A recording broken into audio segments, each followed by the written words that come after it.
wait.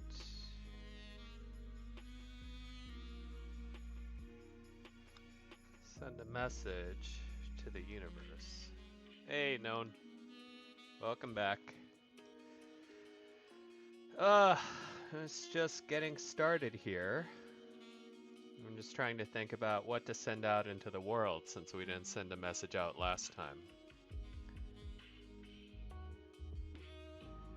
God, do you guys hate... Oh, hey Dizzy, welcome back.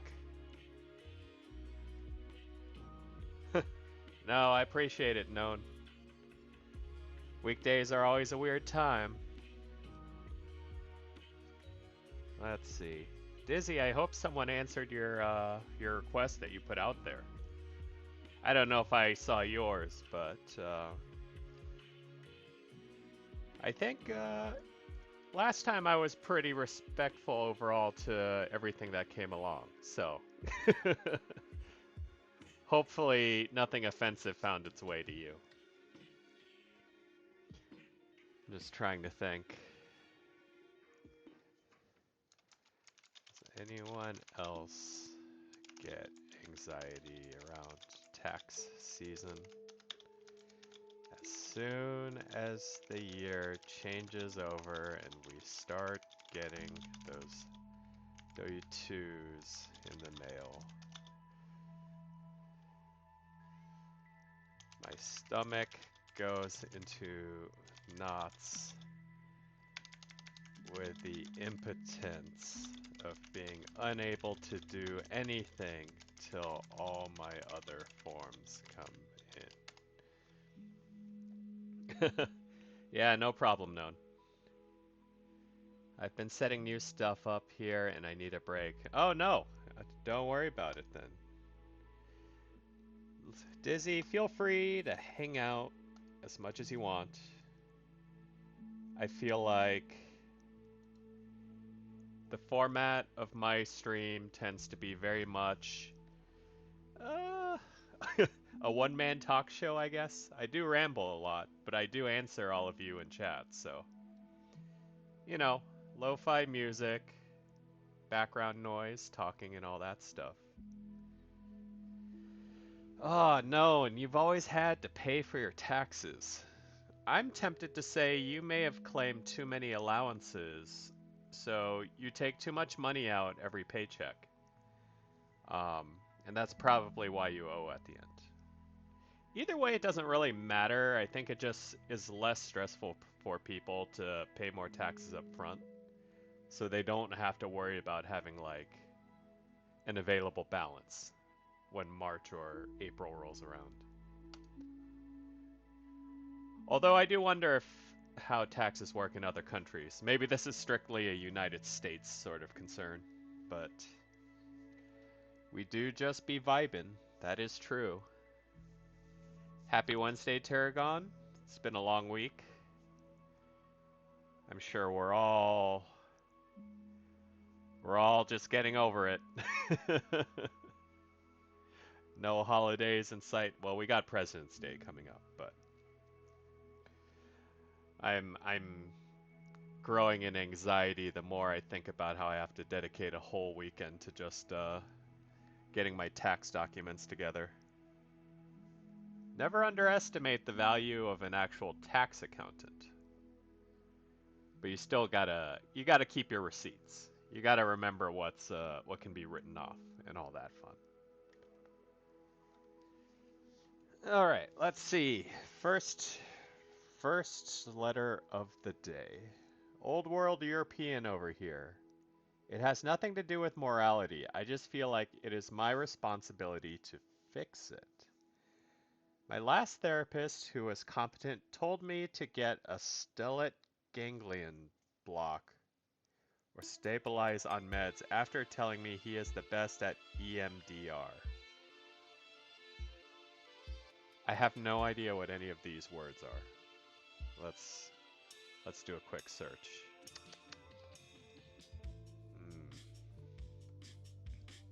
So EMDR, eye movement desensitization and reprocessing. is a psychotherapy that enables people to heal from the symptoms of emotional distress. What? This almost sounds like hypnotherapy. Let's see. In which a person being treated is asked to recall distressing images. And the therapist then directs the patient in one type of bilateral stimulation, such as side-to-side eye movement or tapping either side of the body.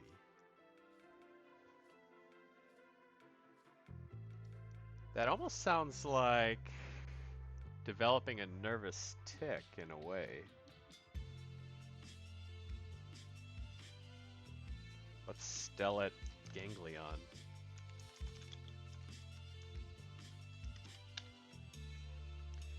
A stellate ganglion block is an injection of medicine into these nerves that can help relieve pain in the head, neck, and upper chest. It also can help increase circulation. Curious. So what does this all mean in the grand scheme of things? I'm not sure I understand this. Old world European? It's nothing to do. Maybe this is like a two-parter and I'm just missing some context. We'll move on from now until we run into it again, and maybe someone from chat has insight. Alright, this one sounds relatable. I'm having a hard time finding the motivation to work out. I know it's good for my physical as well as mental well-being. I do small workouts and eat well, but lifting weights and such hasn't been a priority for a while. Very relatable. Let's see.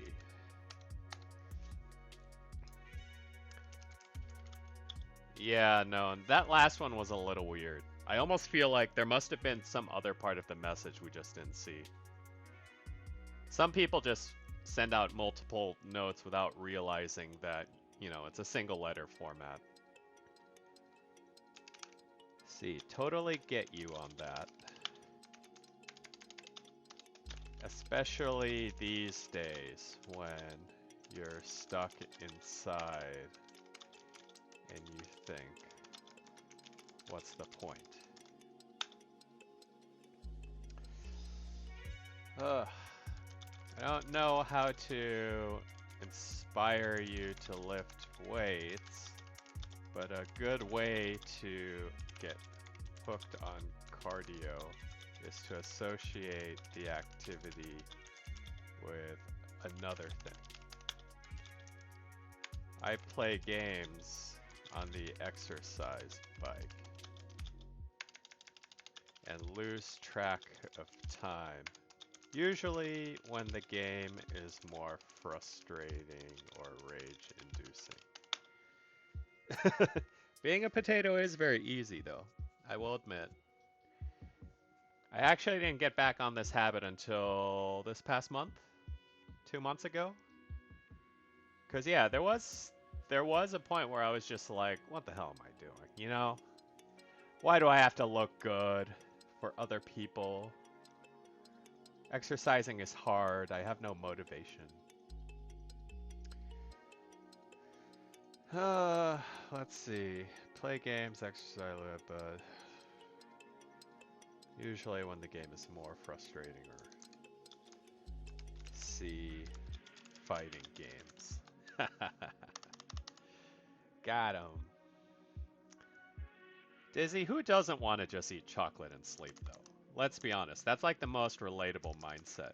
If anything, trying and enjoying working out is like a neurodivergent state of mind. Let's see.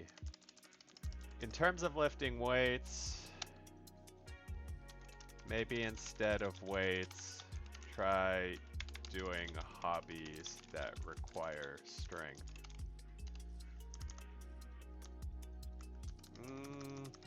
Once again, I am plagued by the character limit,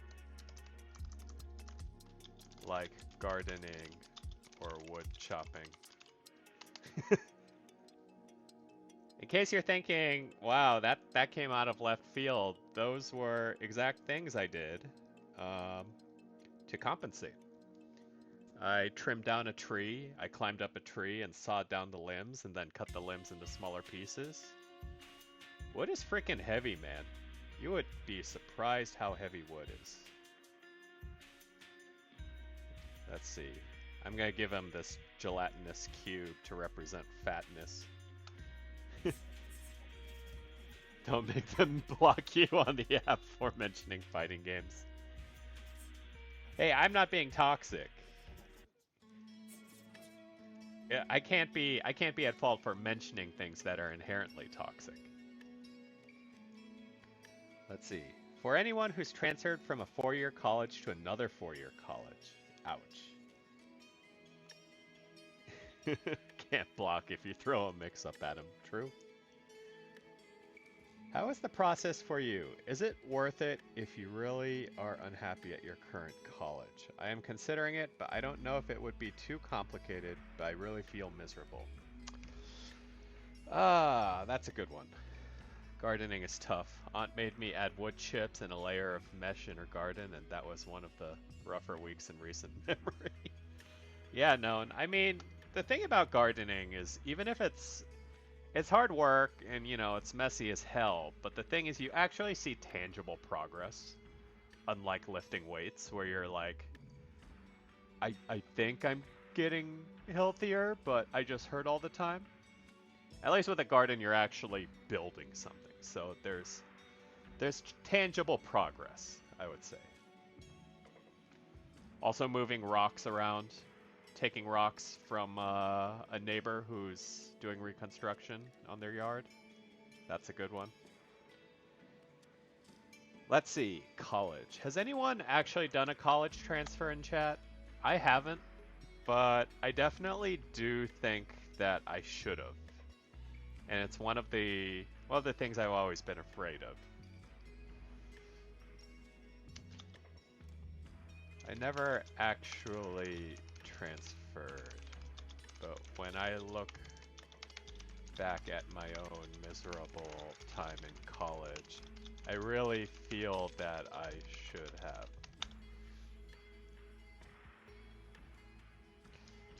It might seem complicated and scary at first, but after graduating and dealing with all the nonsense that comes with career life,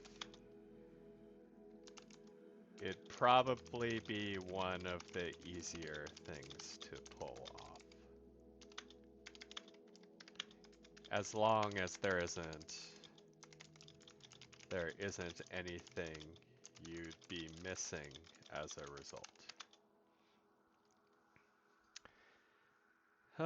Is it worth it if you are really unhappy?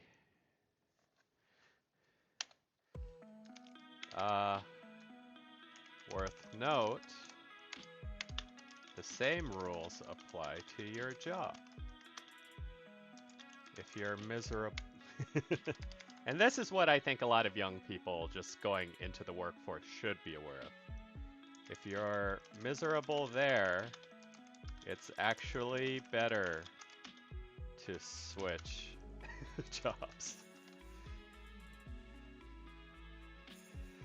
All right, let's see. What do we give this person? We don't have anything education relevant. Maybe this ice cream truck looking thing. Just hit the bricks, bro.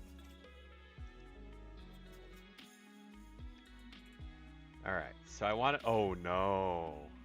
Oh no. So I want to start a career path in IT.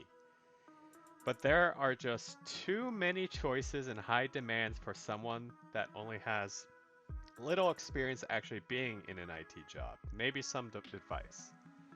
Well, this guy's lucky because... I'm gonna give a little reveal here, but I actually work in IT. So I may be able to give decent advice here. IT professional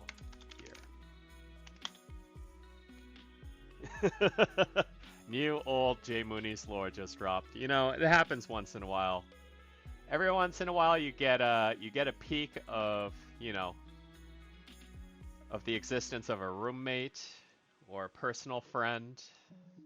My age comes out sometimes. Even my name, you could probably find if you look hard enough. Dizzy, don't feel bad. I think most people are pretty bad with technical knowledge. It doesn't help that modern computers these days are like, they're actively trying to make their user base stupid. Like Macs are the worst. Like not only because they hide all the specialized features from you, but because they train everyone to use computers like their iPhones and nobody ends up knowing anything about how the computers work as a result. Taking you ages. Yeah, no, streaming's a whole nother thing. I only know how to do this because, 8, 9 years ago, a chatter actually gave me tips on how to get started. And so now I have a general idea. I started off as one of those YouTuber guys. Yeah, it's not bad. Honestly, there are a lot of resources. If you're just getting started, I use OBS. It's very simple and everyone knows how to use it. And Twitch has their guides on how to do the integration. Likewise, if you have questions, I mean, some of us in chat have been involved in it as well, so I think we all have a little bit of input here and there. Oh, VTuber models. That's a category I've been always curious about. See, back in my day when I was first getting started, we didn't have VTubers, and damn, if I had that option, I would have debuted as one. But now I'm just a faceless voice on the internet. Oh, congratulations. Wait, only one follower away. Let's see. Dizzy Lil Sis, where are you? You say you just need one more follower, do you?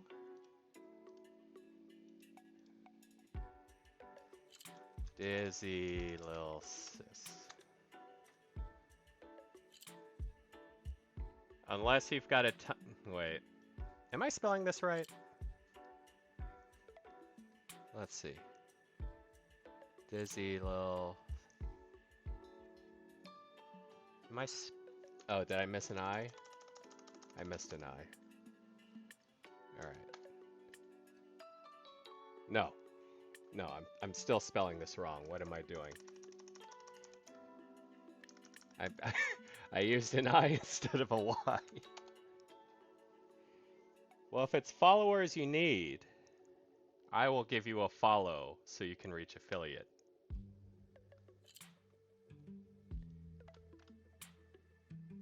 Because once upon a time, I was a fledgling streamer and people helped me out.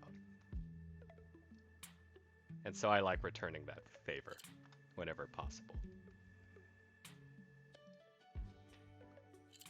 But yeah, hopefully that gets you where you need to be.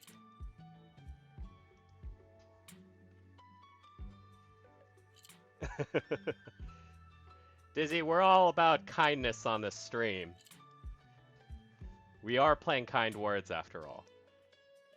But I'll check it out if you happen to be live when I'm able to watch. Let's see. So back to this person. IT professional here. If you're looking to up your resume, certifications are a good way to go. They're a pain in the butt, but people do acknowledge their worth. Also, if you just need work experience at all, try volunteering.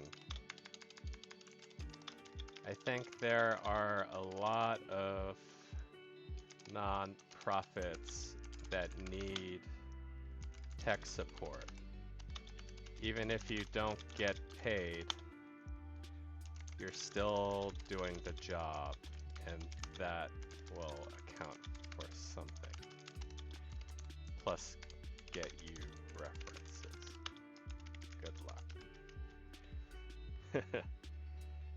Yeah, Dizzy, if you're VTubing, man, I'm always curious about that field because I have this exact idea of what I would do if I were a VTuber. I would basically be a freaking robot, right? Instead of a human. Because I feel like anime people, there are too many anime people VTubers, and like some people break the mold, right? You've got people like Scara who VTube as a dinosaur, which is amazing, by the way.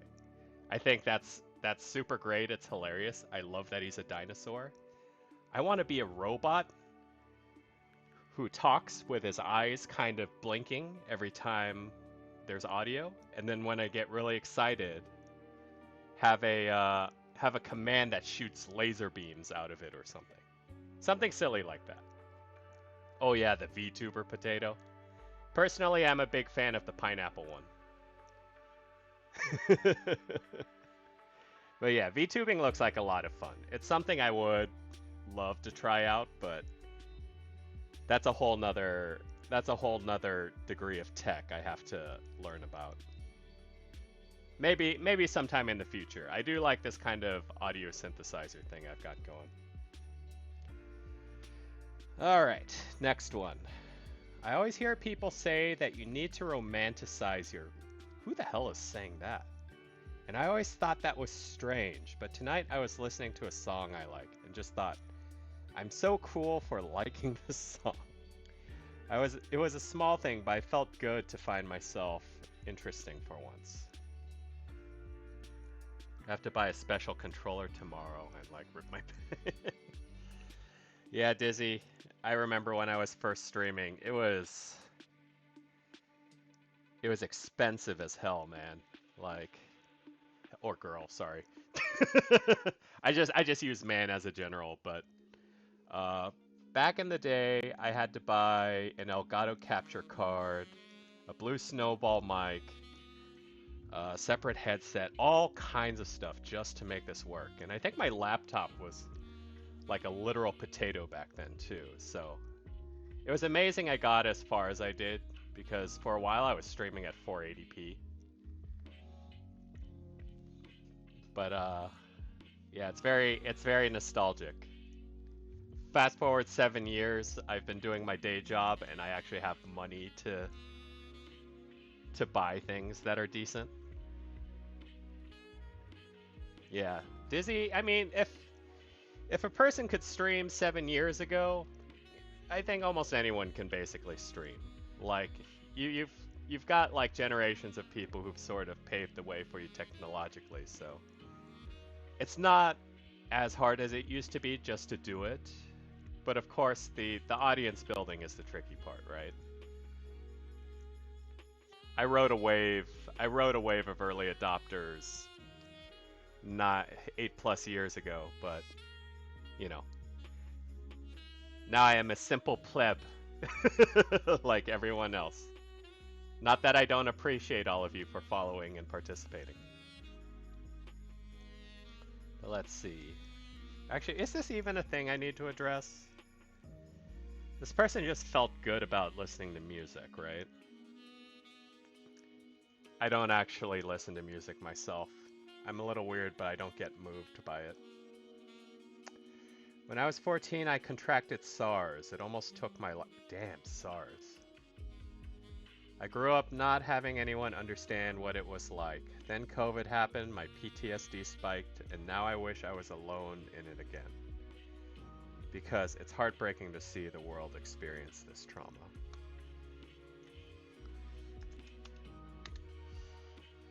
Let's see. as horrible an experience as that must have been, I am glad there are people like you out there who can actually empathize and properly express how scary this situation is. I think a lot of society has gotten too used to being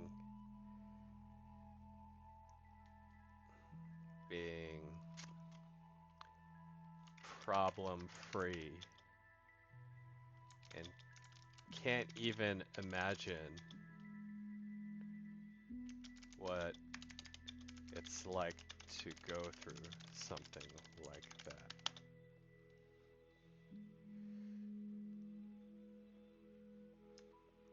I think it would be, let's see, because it's heartbreaking to see the world. If you feel so moved, it might be productive to write out your experience and send it into the world to help others understand.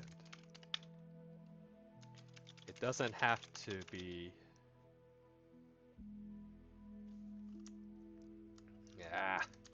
character limit. It doesn't have to be a huge thing, but I think it'll help you feel like you're working against it.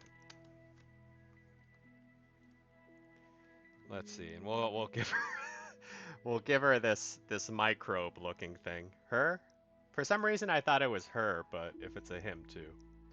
I gotta work on that. The pronouns thing, that's and this isn't an excuse, but you know, we didn't think about it so much back in the day. It seems like a close friend of mine doesn't want to hang out with me anymore.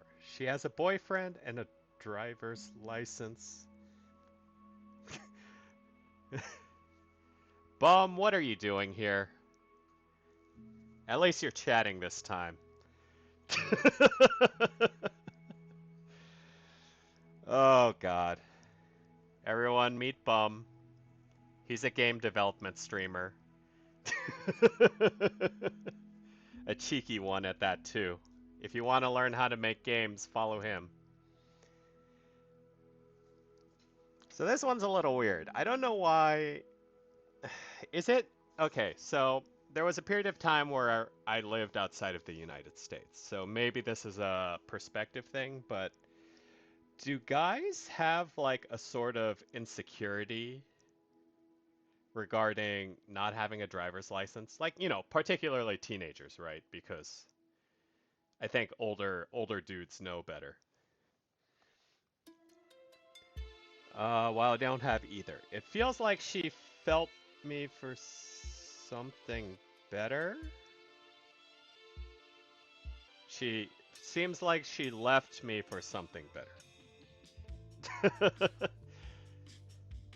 Dizzy, 24 and insecure about it. I mean, I didn't get my... I'm trying really hard. It's a process in Australia. You know, I think you're okay. I think if you're not an American, it's not really that a big a deal because your country probably cares about important things like infrastructure and healthcare. Besides, if you're in Australia, you got bigger things to worry about like tree bears and like virtually every poisonous creature that walks the earth. Oh man, let's see. How do we reply to this poor insecure adolescent male?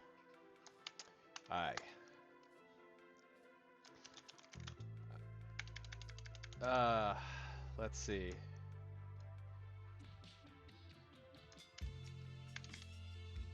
That mention of the driver's license.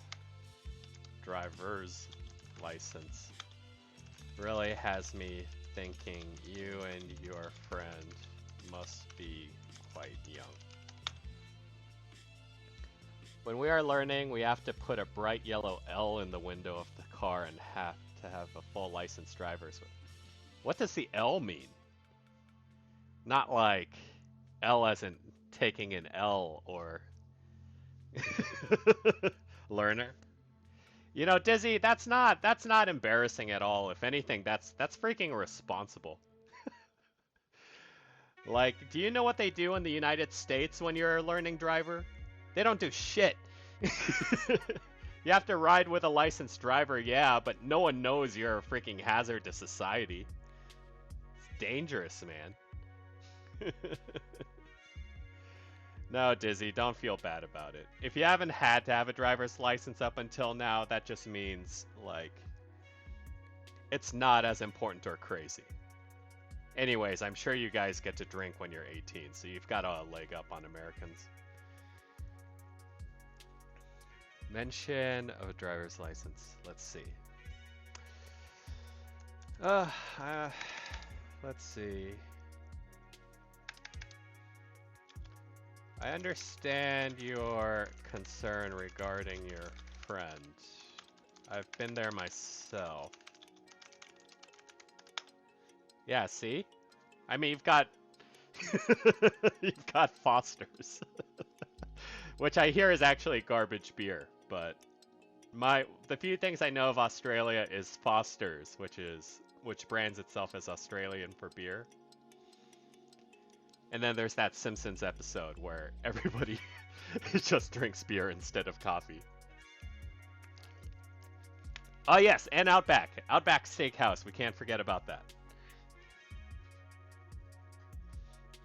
I met an Australian in real life once, and I asked her if you have ever eaten at Outback. And then she never talked to me again. Sorry. I'm gonna be honest. I'm not I'm not regionally sensitive when it comes to these things. So whenever I hear someone is from a place with stereotypes, I have to ask about them. But you mean you don't have a bloomin' onion? Or a kangaroo burger? Let's see. I've been there. Let's see. I understand your concern regarding your friend. I've been there myself. But sometimes that's the way it goes when you're younger. She's probably... If she just got this boyfriend, she's probably going to be pretty over invested in him for a while. This doesn't mean she isn't your friend, but sometimes it does mean friends end up taking the back seat. Let's see. No, dude, we do not have that onion thing. Wouldn't it be great if Australians just hate onions? Man, because that's like the whole thing, right? Bloomin' onion. Or the onion loaf? Or was that TGI Fridays thing? Maybe that was TGI Fridays. Let's see. Doesn't mean she isn't, but sometimes that means friendship. Not friends. Friendship ends up taking the back seat. Let's see. Try to tell you I have.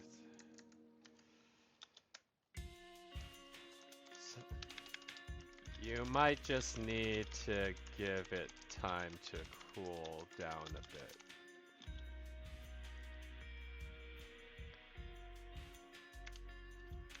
Give it time. Give her time to calm down and want to do normal things again. Let's go with that. Honestly, it's hard, right? Because I think in this situation, it's especially easy for Ooh, is there a car? Do I have a car I can give him? We'll give him a truck. It's tough in this situation because I could actually see it playing out the way he suspects. I'm assuming it's a he again, by the way, but also because I get the feeling that there's just a hint of jealousy in there, right? But, sometimes it does play out that way. Sometimes people when they get into relationships, they think it's just all about the relationship. And they kind of leave their friends at the wayside until like a breakup happens or something like that. But we gotta give them the benefit of the doubt and try to instill that because especially if it's a young dude, he may not understand or he may not have the perspective to sort of accept that either.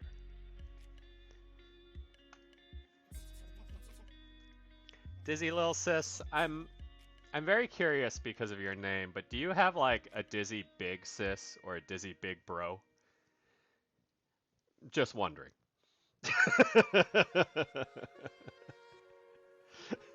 I just feel like the name is a hint at something is all. Uh, let's see. I always waited for a certain type of person to come into my life and just can't seem to cope with the fact that they never will. Reality is hard to deal with sometimes, and my fantasy was all I clung to. Worse, nobody ever seems good enough anymore for being less.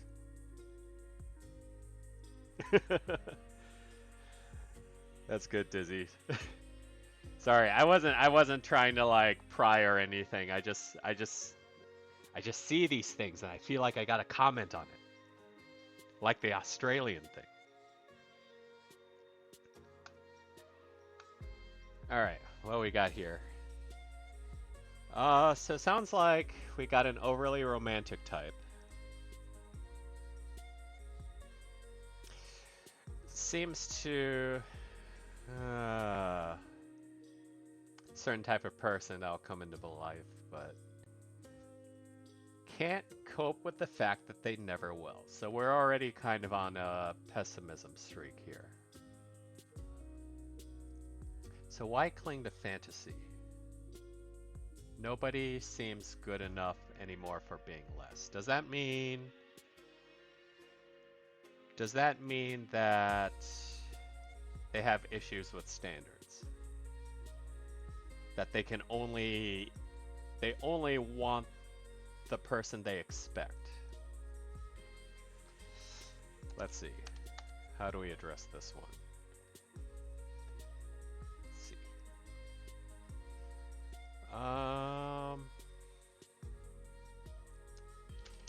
It's true some people go through life without ever meeting that special someone. Statistically, it's impossible for that not to happen.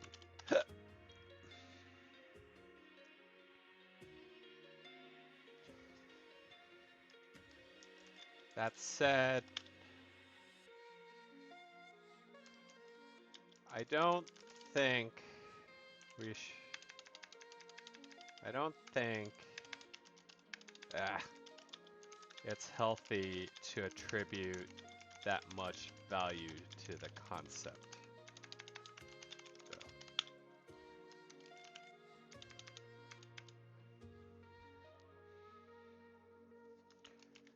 relationships are generally best when it's two independent people coming together.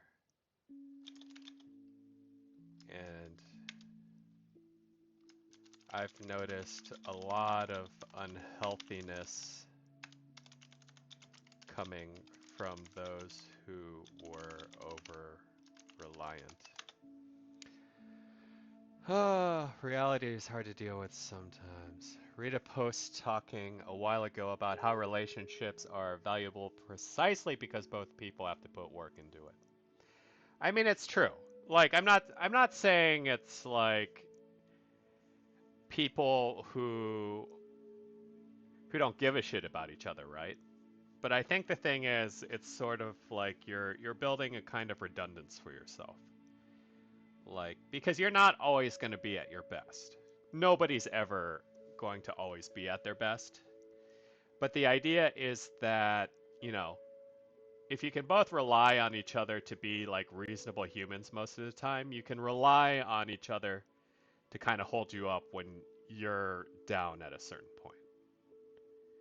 It's like, but if you got someone who's already lopsided and can't stand alone by themselves, I think that becomes a weird sort of burden as a result. Must work it out because they're the one. Work it, the one. I don't know, man. It relates to the idea that you'll meet the one and it must work out because they're the one. I mean, statistical anomalies. That's what the one is. It's a one out of entire human population statistic. That's just bad bets, man. I'll take my chances on the lottery. But yeah, how do we who from those who were over reliant on others?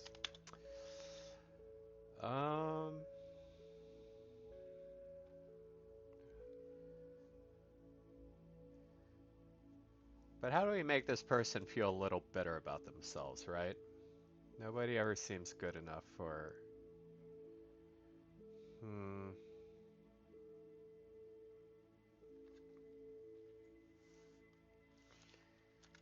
It sounds a little cliche, but this may not bother you so much if it becomes less of an objective.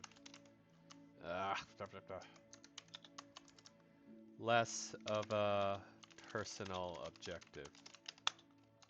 Food for thought.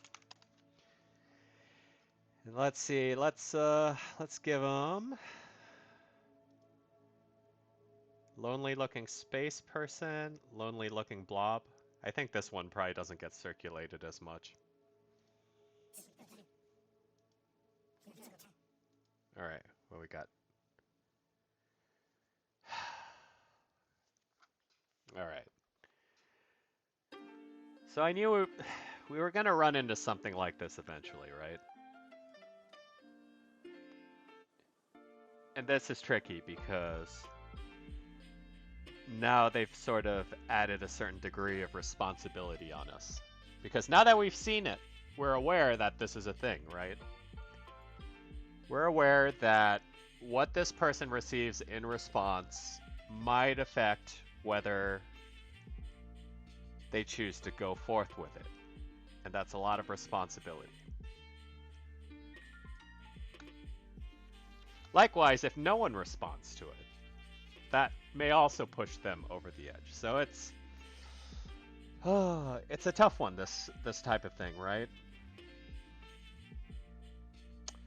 Don't have the guts. It's very simple.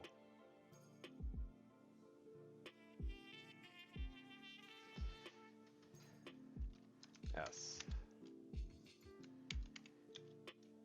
If you're afraid to go through with it, that must mean you have some reason not to.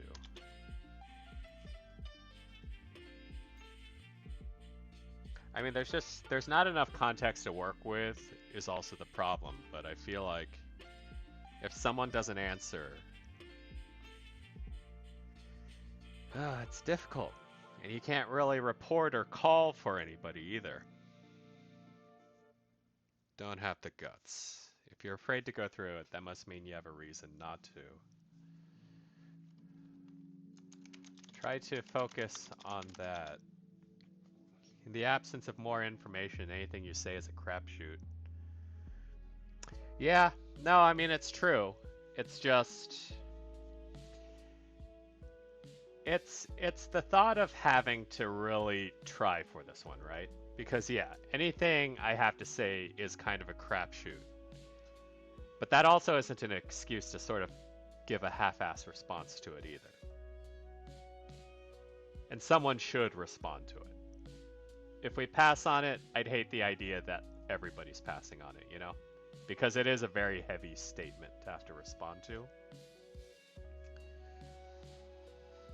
The trick is just not to drop any empty platitudes, because that's probably the worst thing you can do for a person in this mindset. Don't be like, oh, it'll get better, just wait. You don't know that, right? Nobody knows that. It's an irresponsible thing to say. But let's see.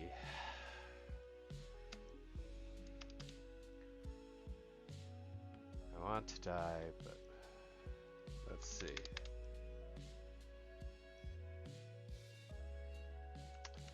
Try to look into that more and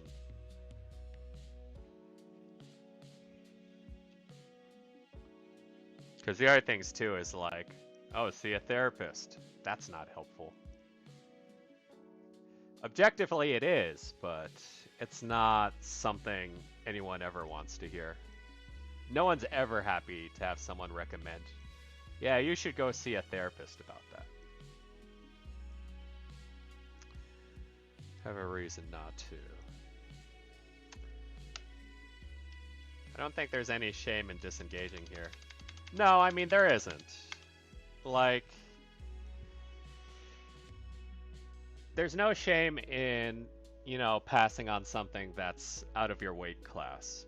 But I think what sort of bothers me about it is I don't think a question like this is within anyone's weight class, especially on a platform like this.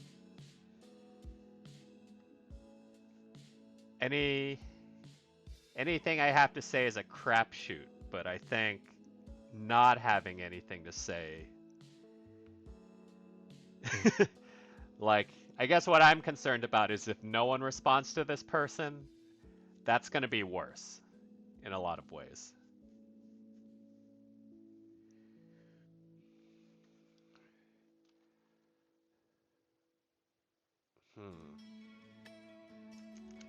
Try to think on that reason. Try to think on that reason.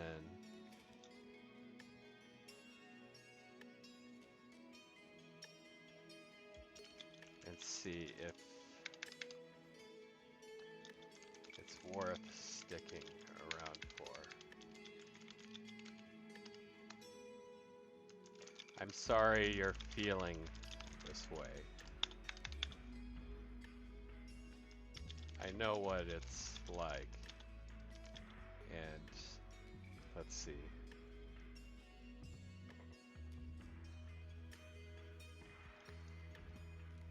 It's a very easy thing to teeter on the idea of not really caring whether you live.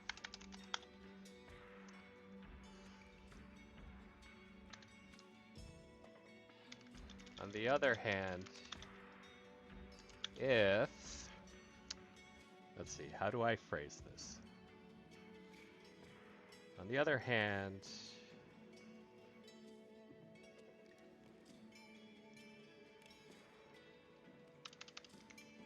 what do you lose by staying alive? Maybe think of it that way.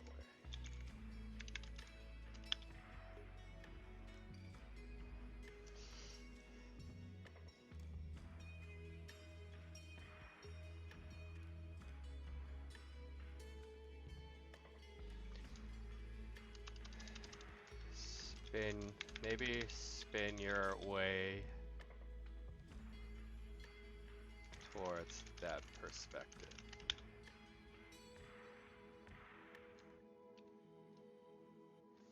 Let's see. If you're the master of your own fate, you can end it whenever you want.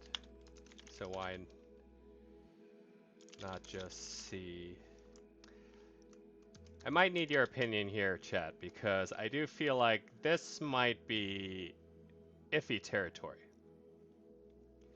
Oh yeah, no, I usually This is supposed to be kind of a collaborative effort. I'm not like, chat, watch me dole out life advice.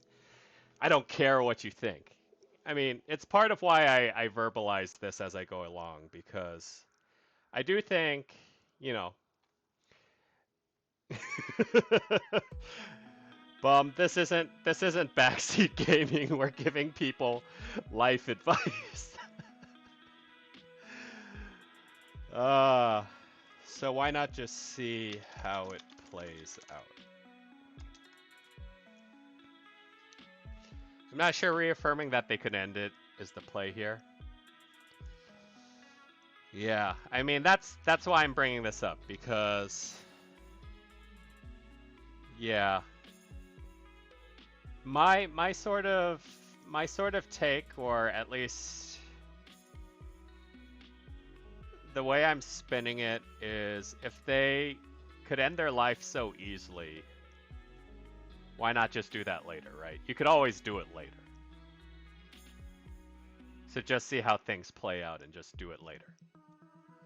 But that might be a little, that might be a weird take, or it may not be a relevant take for other people. Like, I think when I've had sort of tough times, this is sort of the reasoning I've used to kind of tough it out. Uh, duh, duh, duh.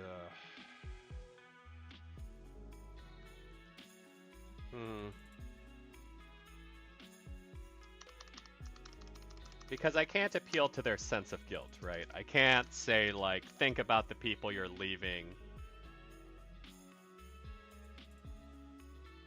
Think about the people you're leaving behind. I can't say that, because we don't know that much about it. It's a broad assumption to make. Feel sorry you're feeling this way. I know what it's like, and it's a very easy thing, whether you live. On the other hand, spin your way of thinking towards that. Okay, so maybe take this sentence out, because this does seem a little... That may be a little too, like, oh, you could just kill yourself, whatever.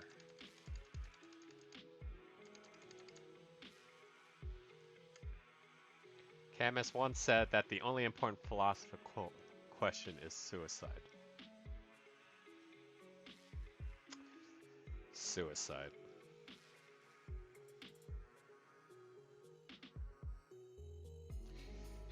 Yeah. I mean, the funny thing is there's really no right answer, but at the same time, it's kind of like... I feel like they wouldn't be posting on here if they weren't asking for someone to talk them off that ledge, right? Because if you want to commit suicide, you know, you just do it. You don't tell anyone unless you want them to try to... Either unless you want them to try to argue you out of it, or if you really want to be a dick about it and make other people, you know, take other people down with you, basically. There's nothing stopping anyone from committing suicide quietly.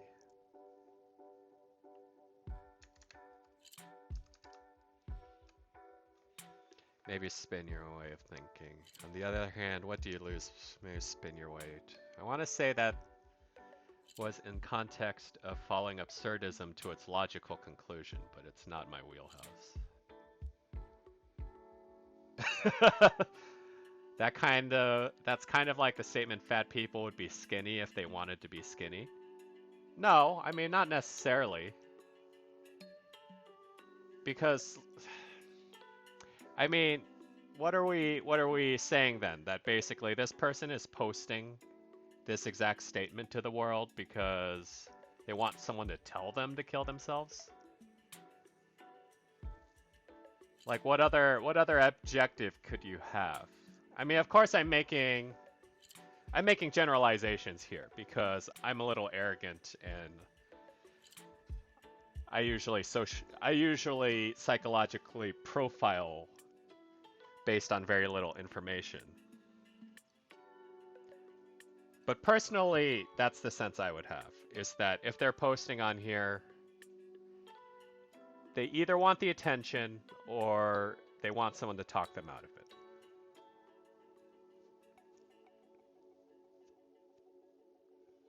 They feel like a coward for not being able to deal with the pain of suicide.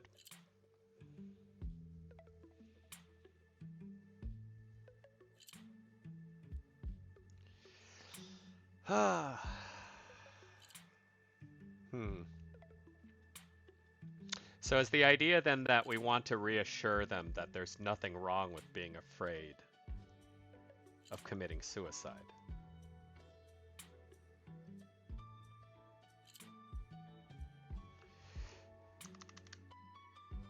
Actually, that's not a bad take. Let's go with something like that.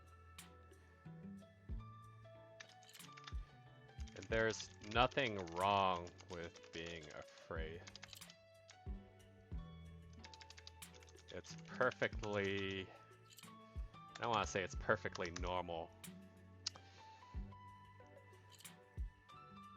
And it's perfectly reasonable.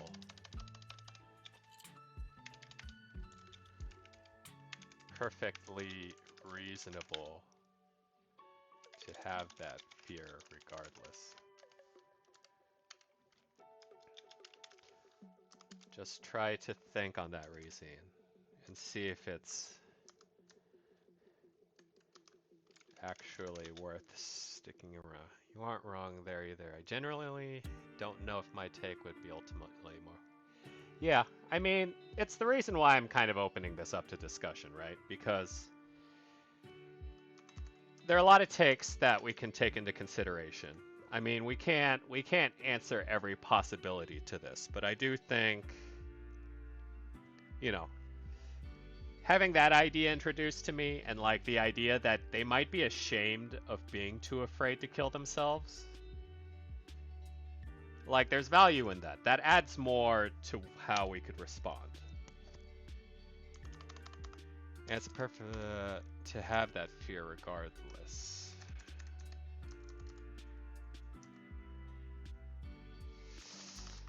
Let's see. Let's see if it's actually worth sticking around. Maybe this last part may not really be relevant either.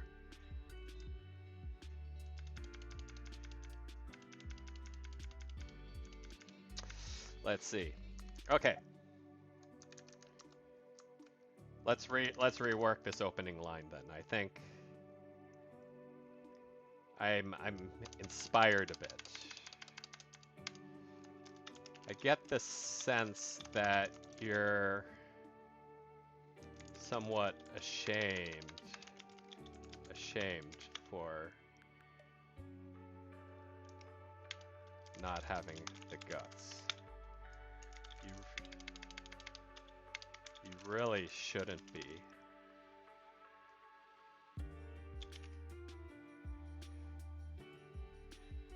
You really shouldn't be.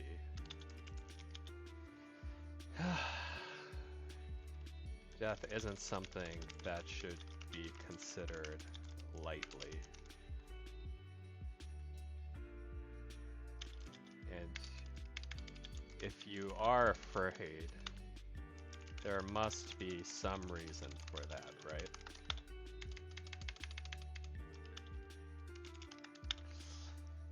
Let's see.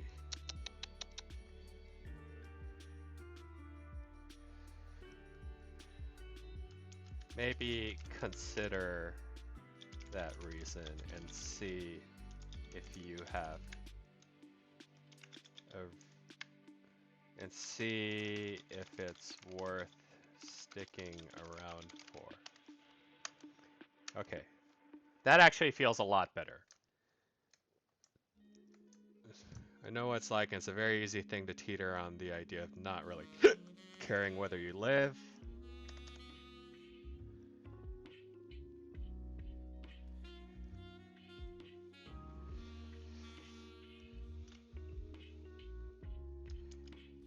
Maybe try pivoting your mindset in that direction. Alright. I think that's about as good as we'll get there. And it's not... I don't think it's dog shit, so I think I'm about as happy with that response as I can get. Hopefully this person does find help, and hopefully other people do take the time to respond to it as well as they can.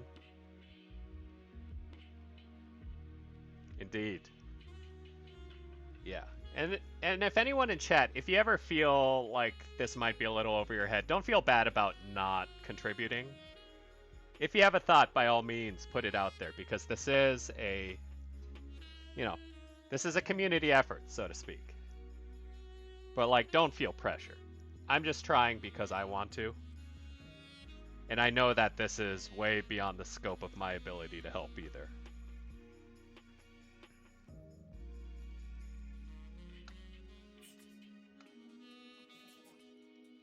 Alright. Stupid bureaucracy of Uni Melb not allowing me to do subbies.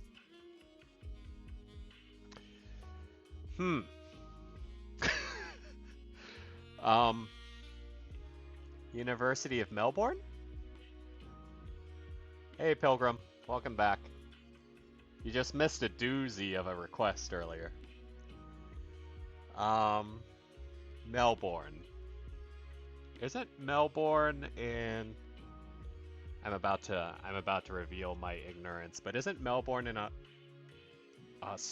is it Australia? Yeah, I was gonna say. What's a subby? This isn't...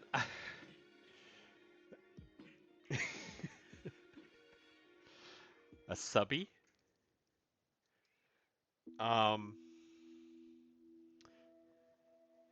Substitute classes?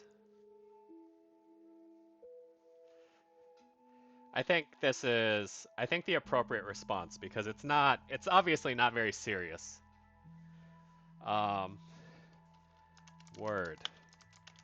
Down with the corrupt patriarchy.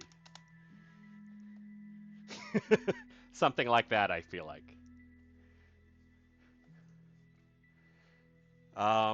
Let's see. Yeah, I mean, there isn't really much to say on this one either, obviously, but it's very trivial in the grand scheme of things. Down with the... I need a better adjective. I feel like I've heard a phrase like this before, but I can't home in on what exactly it is. Down with the patriarchy, oligarchy. What's the difference between what's an oligarchy? I really do need to expand out my vocabulary here. Oligarchy, small people having control of a country organization. A country governed by a government by fucking... God damn it. These definitions are horrible. Okay, so it's just run by a small number of people. Is basically the idea. Melbourne Uni, isn't that hard to get into? You're close to Melbourne. I don't know. I actually don't know much about colleges outside of the United States. Yeah, oligarchy sounds appropriate. Patriarchy is too presumptuous of gender gender equality. What is a subby, right? Subject? Oh!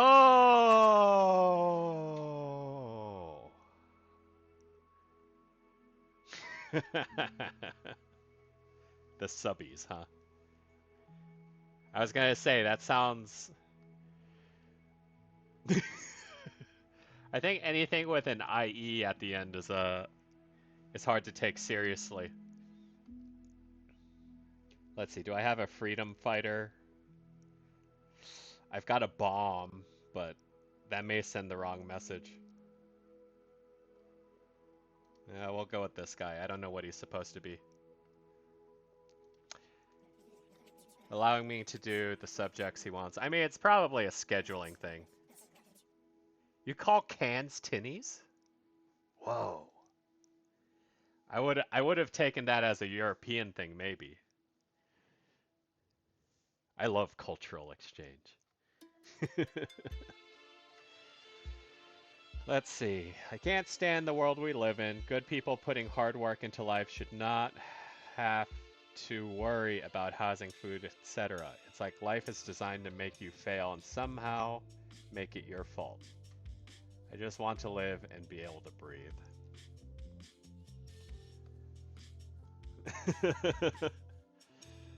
Real.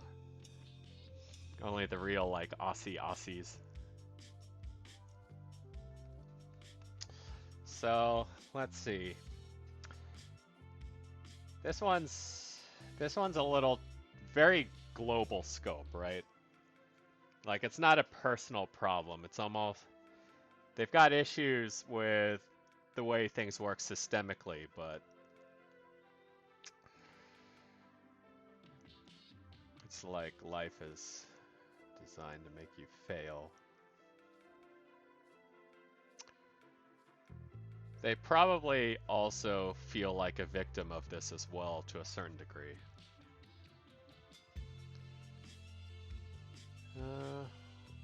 It's like life is designed. Let's see. Brother or sister. Let's see. I definitely feel like this is a concern that's been growing more and more in the public eye.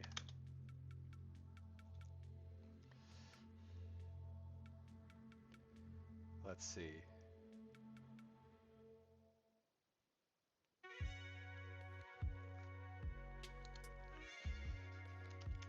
The best we can do is still try to be good ourselves. And take solace in the fact that we aren't the only ones living this life. It does make the encounter with other, let's see, it makes encounters with other kind people mean that much more.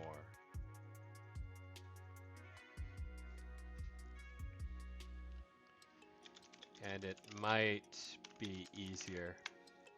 Let's see. You might have an easier time with this existential crisis if you focus on those micro encounters instead of the macro scale of society. Got a little technical there at the end, but I think the point still stands, right? Like, I think the idea that it's easy to, let's see, it's easy to hate society as a whole when you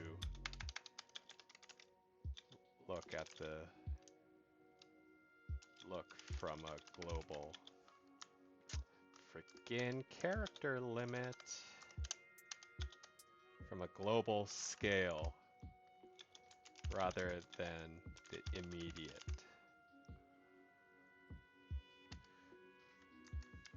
Rather than the relative. Yeah, let's go with that.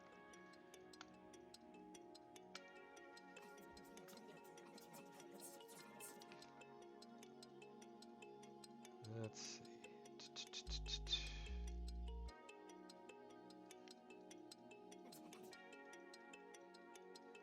Oh god, another one?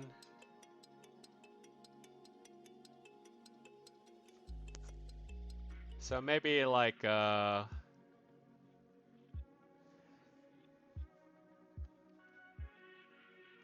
So maybe like this is more of a mild case, I guess, right? I won't in my life. I'm ready to stop living. I won't and my life isn't particularly bad anymore, but I'm just ready to rest. The idea of killing myself used to be easier, but ever since a failed attempt, I've been too scared to try again. But now my sisters are older and I don't want to make them sad. Interesting. So, basically held back by a sense of responsibility, it seems like. Which isn't necessarily bad. I mean, if the guilt can outweigh sort of his, I mean, I wouldn't say it's impulse, but like his nihilistic kind of view of his own life, then that'll keep him going.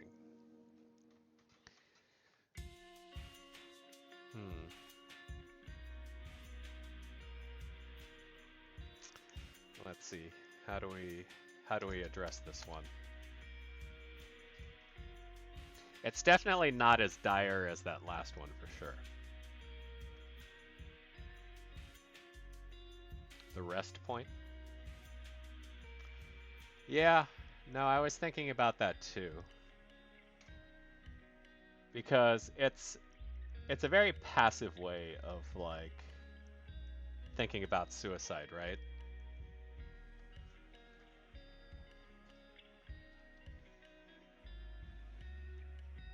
Let's see. First of all, I am glad you survived your first attempt.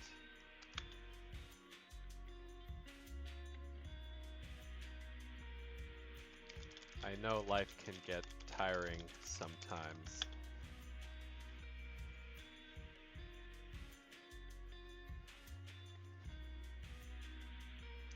But death doesn't necessarily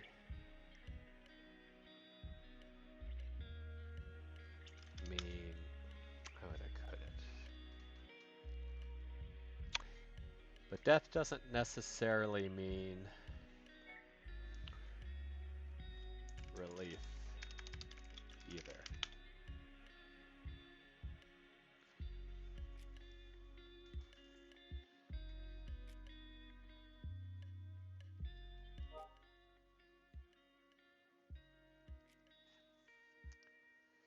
Yeah, I mean that's a thing. That's a thing. I could start talking death philosophy, right? Like the idea that, I mean, we often refer to death as rest, but death is really just, I mean, no pun intended, but a dead stop, right? Like it's not a ramp down, it's not a come to rest. It's an immediate stop and a discontinuation.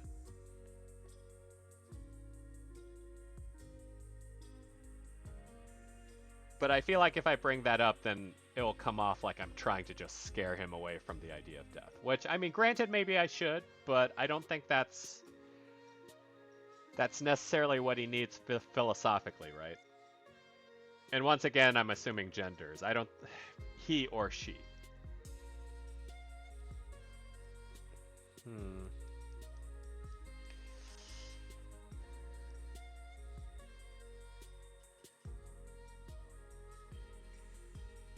They said they were too scared to try again.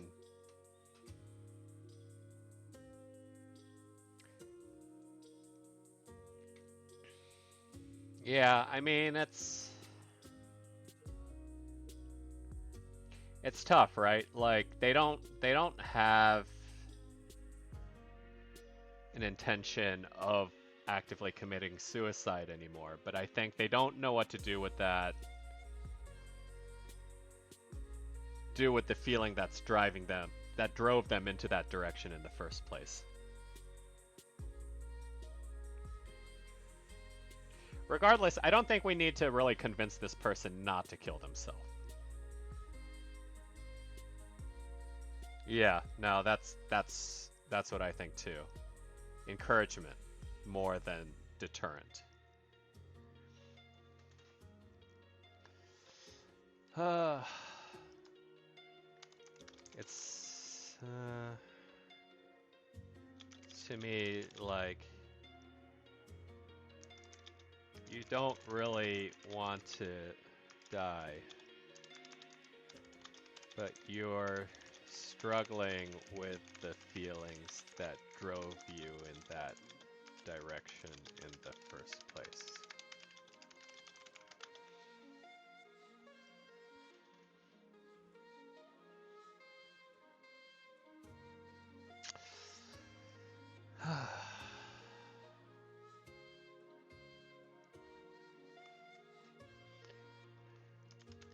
As long as you're living, there's always a chance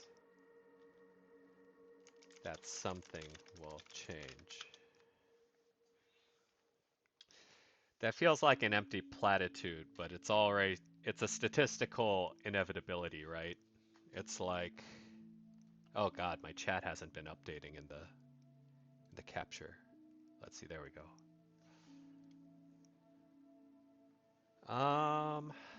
Let's see. As long as you're living, there's always a chance something will change. There's always... How do we do this?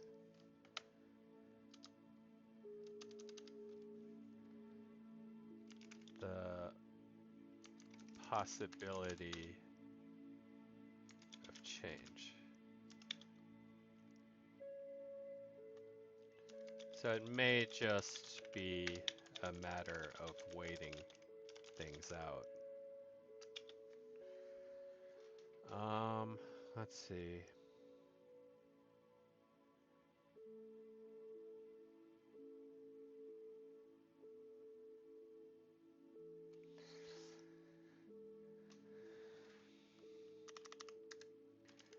That struggle is relatable.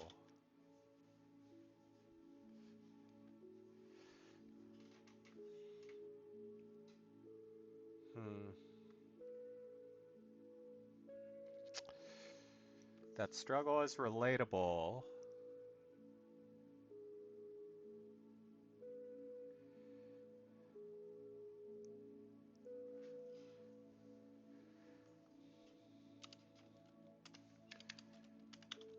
That said, as long as you're living, there's always the possibility for something to change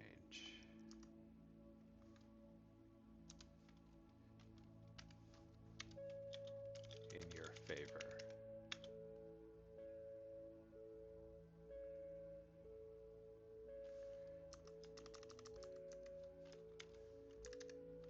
So chin up. It may just be a matter of waiting things out. I don't know. That last one sounds a little shallow, doesn't it?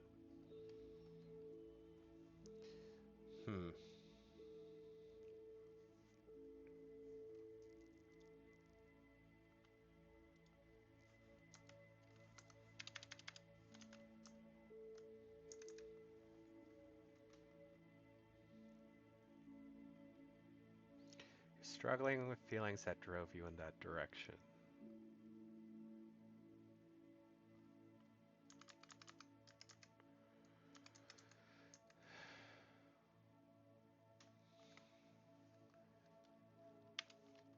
That's the way I always deal with it is this.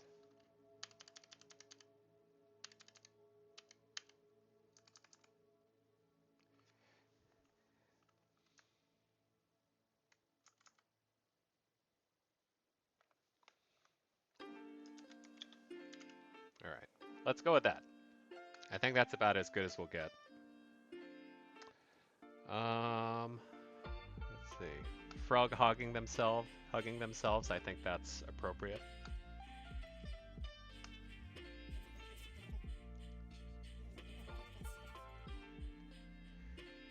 All right. Does anyone else have a problem buying things thinking this will help me discover myself? And you get it and just feel the same? Am I myself just nothing, or have I just not found my identity? Hmm.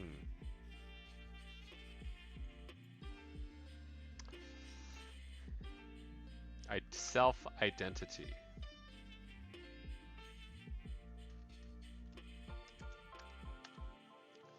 Let's see. How do we? Does anyone have? So first off, object fixation, right? It seems like they're trying to create an identity out of possessions, which I think for the most part, if you lived a while, we kind of generally come to the conclusion that we aren't the things we have, right? We're kind of the things we eat, but we're not like it's not an identifying factor. It's not the accessory we come with when we're packaged as an action figure.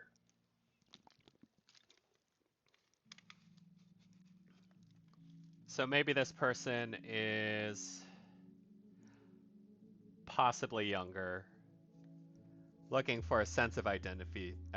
Maybe they think they're very white bread or milk toast, as they say, right? Hmm.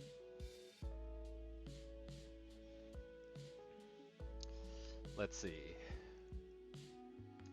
I guess the first question you need to ask yourself is whether you are identified by the possessions you keep or the things you consume.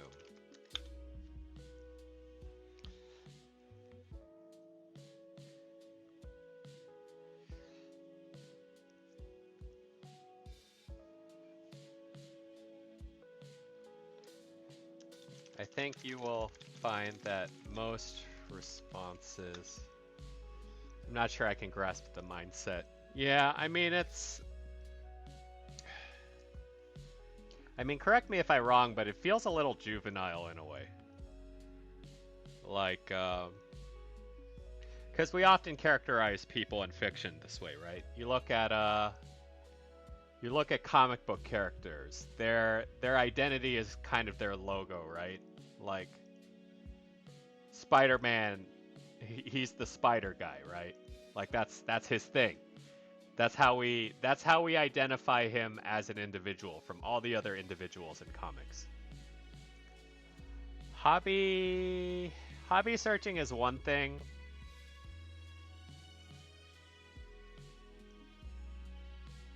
It doesn't seem like they're struggling with an identity based on what they do, because this whole line about buying stuff is very specific.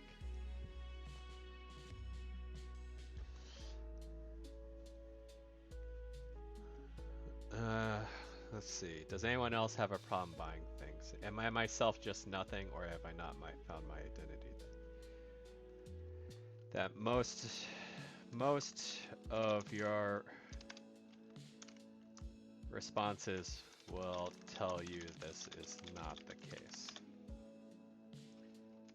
Why the fixation on self-identity, though? You are who you are. Do you need to reduce that concept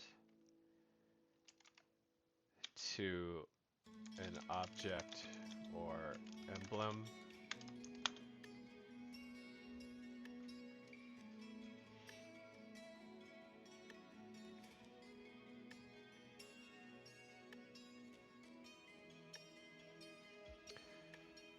Or is it an issue of distinguishing yourself from others?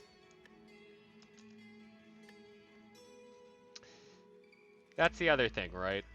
Identity searching, trying to find a way to distinguish yourself.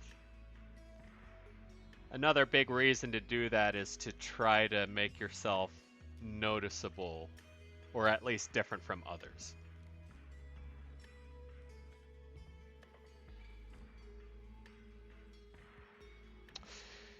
issue? Or is it an issue of distinguishing yourself or just being distinguished?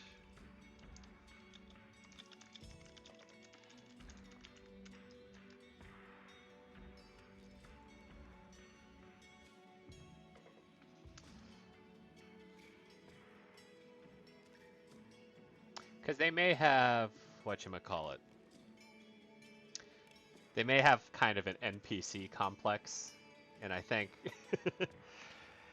obviously it's not a very common vernacular or even a real one, I'm just making this up, but like the idea that I think at some point in anyone's life you sort of feel like, you know, an NPC in someone else's story, right? Like you're not the main character of your life. You're like some side character or background character in someone else's. And so I kind of get the sense that maybe this person sort of feels that way.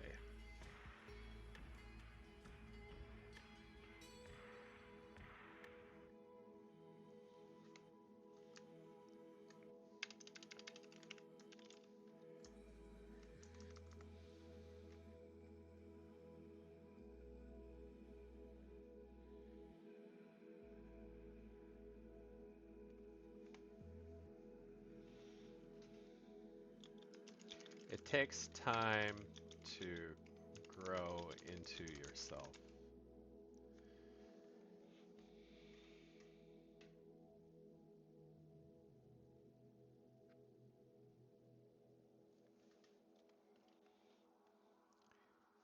It takes a lot of time to grow into yourself.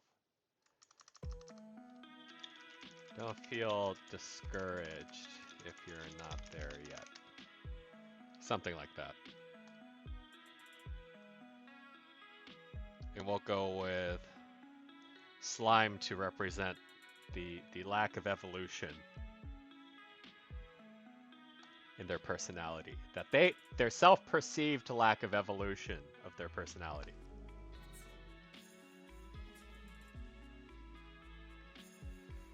Alright. What else we got? My therapist told me I seem restless. I think she's right. It explains a lot about the way I feel and the decisions I make. I'm searching for something, who I am, who I want to be. I cut a huge part of myself out when I deconverted from Christianity. Ooh, how do I fill it? Yes, a deconvert. That is kind of exciting. Okay, I gotta drop a disclaimer here. If anyone in the chat is religious, I apologize. I speak as a deconvert myself. I don't think religion is inherently bad. Some might argue.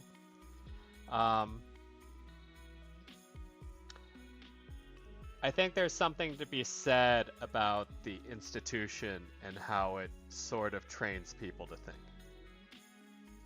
And so in this case where a person who used to be religious and it no longer is, they're conditioned to sort of feel that lack.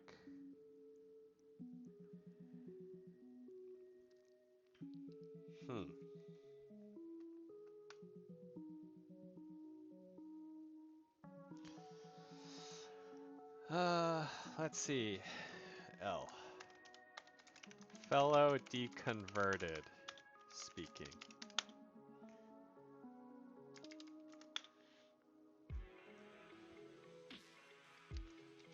First off, if you felt it was the best decision for you, huge respect. It's very hard to just walk away from something like that. Let's see.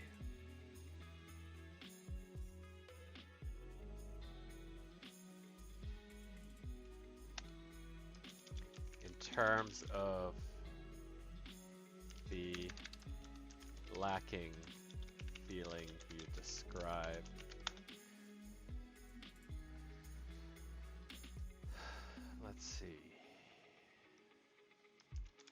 I'm wondering if that has something to do with the loss of community and fairly practical advice for a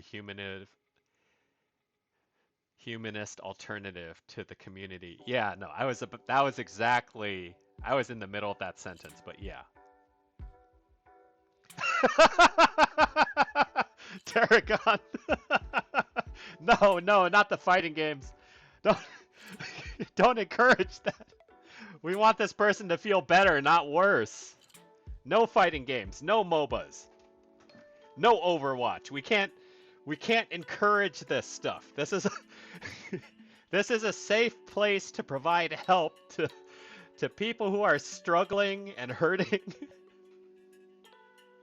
We do not put that out into the world. Oh God. You have to accept the TOS whenever you join any sort of gaming community and realize that it involves a requirement to be made unhappy and miserable. I'm wondering if that has to do with the loss of community and reinforcement you must have had before.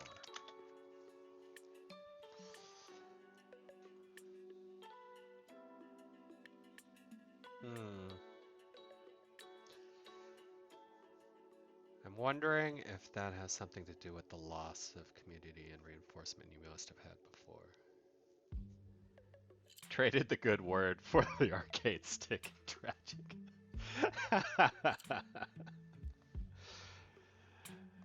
I'm not sure if the conversion ratio is a 1-to-1 on that. It's a tough call depending on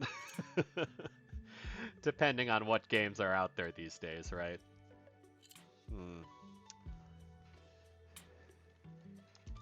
In which case, I think you might find fulfillment in community of a different sort.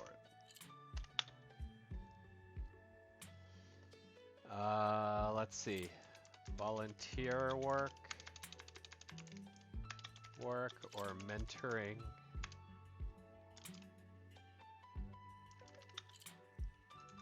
Something that lets you do good without the religious affirmation. Something like that.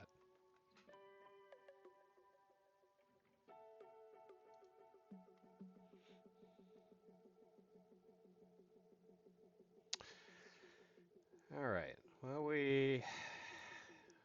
I really do want to use some of these stickers I don't use very often. I'm just trying to think.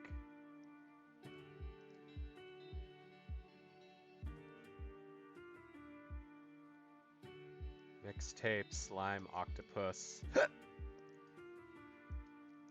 Let's go with the rabbit. Volunteer work is good. Mentoring is good. But only if you want to. Otherwise, volunteer work that's forced on you is indentured servitude, and that's a very different thing. Podcast but outside. Has anyone heard of this before? I don't listen to music, and unfortunately I've become the sort of deviant that doesn't listen to podcasts but listens to other Twitch streamers in the background. Which isn't bad necessarily. It's good content. I just don't know what podcast but outside is supposed to be.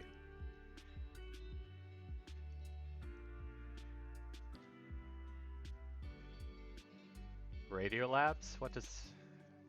I don't know what that means. What are those things? Bum, explain. I can't endorse this stuff blindly.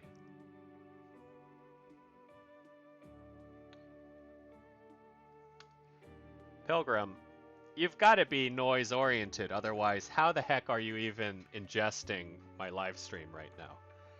You realize my gameplay just amounts to me typing, seeing typos, backspacing, correcting my spelling.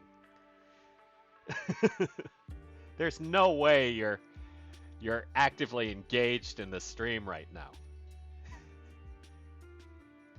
Radio Labs, 99%. But what's podcasts outside though? Like, we want to send them something comparable, right?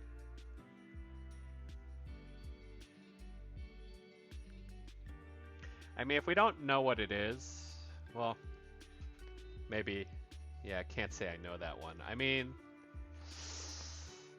we don't necessarily have to answer this one either, to be honest. I think if nobody knows, then we just don't know. Podcast put outside, like it's just got road noise, jackhammers, honking horns. How are you doing today? How are you? No, that was weird. How are you doing today, dear Anon? Has it been well or bad? That burden or good news? I feel like sharing the burden.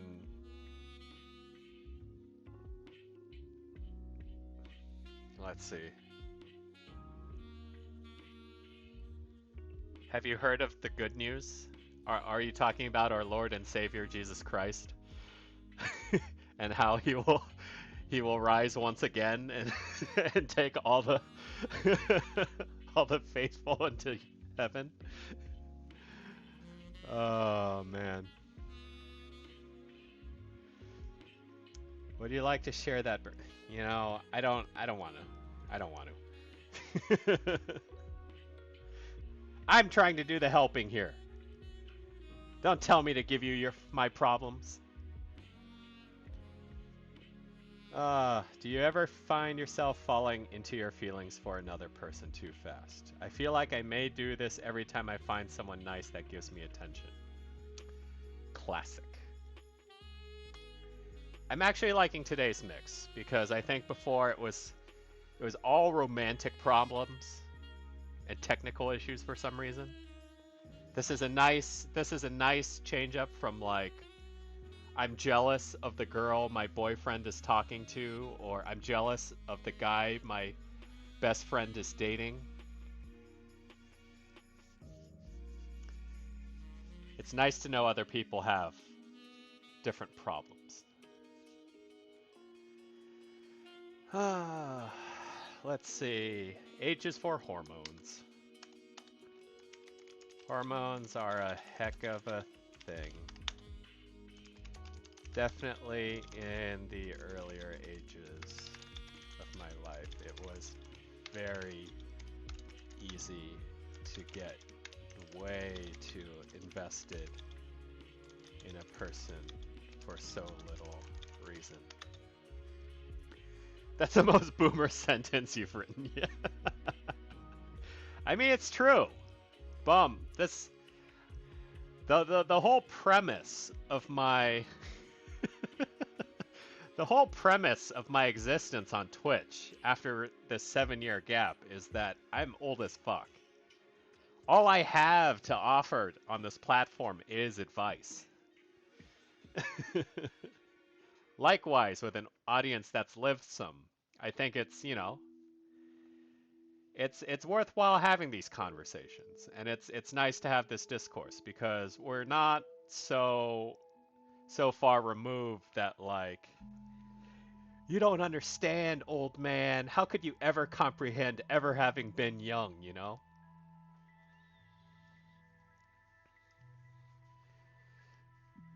I mean, at the end of the day, and I do feel like this is at least applicable in my experience. I was fucking insane when I was a kid. I don't like I have no logical explanation for how I felt or why I felt these things. Except that some chemical was freaking affecting my mind, and I was like, must be infatuated with all women. It's horrible. And I think I'm willing to bet money that most younger males have had this sort of personal conflict in their history. Especially looking back on it as older people who have the perspective of, oh shit, some of this behavior isn't really cool. I'm really cringe, you know?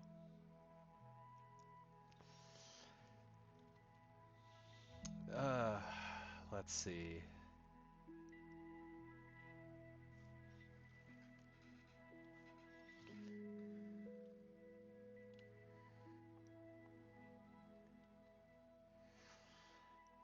The only advice I can give you is rational advice.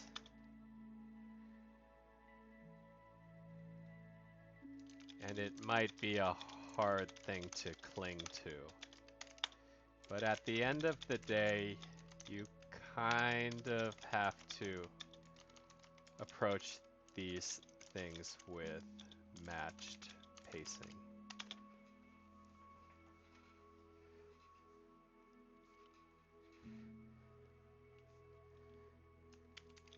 If a person you're into isn't as,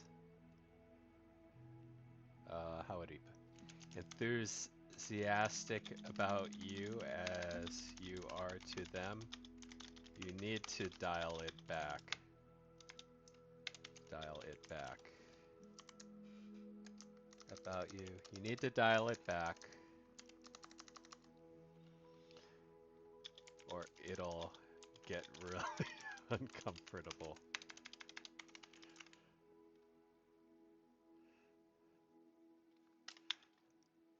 Godspeed. Whippersnapper. You know, why not lean into it 100%, right? If I'm going to write a boomer sentence, let's go boomer all the way. Let's see. Do I have anything that signifies oldness? The picture of the dev because he's got facial hair.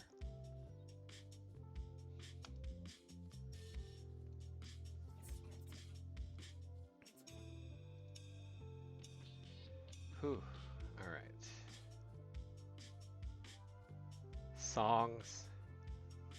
So here's a funny story for you, chat. So Bum and I, we know each other in real life.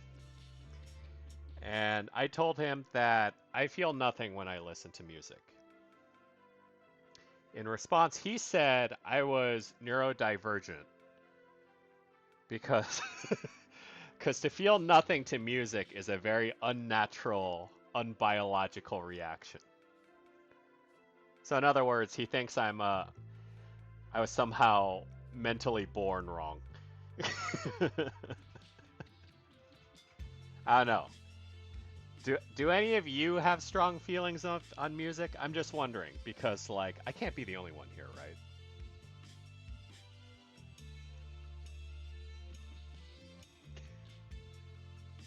I think we could pass on this question as well. I think it's cool and fits a scene. Right, like you don't like I'm not saying no music. I don't want world to be in complete silence. I don't want movies to have no soundtrack, but yeah. Like I don't identify with lyrics. Although Tarragon, you might be in a similar boat as me because Bum doesn't know this. But like Tarragon doesn't enjoy food. And that was a bit of a mind blower for the chat last time when we discovered this. So I think it might be along the similar lines. But yeah, I always associate music to moments. So unless I see a music video or hear a song in a movie or a game, I have no real attachment to it.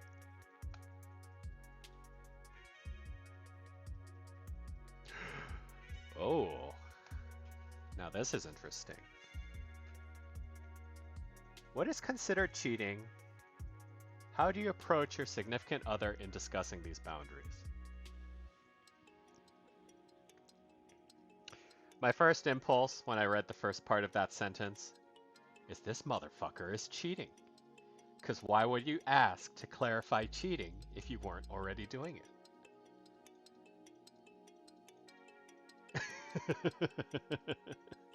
Any contact. Any time you speak to another member of the opposite sex. How dare you?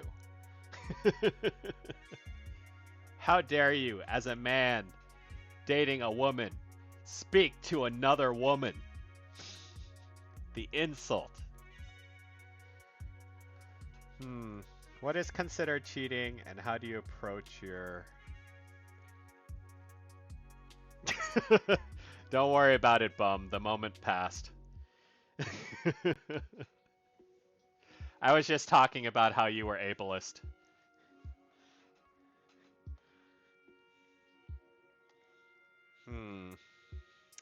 So how to address this one? Let's see. R. If you have to ask...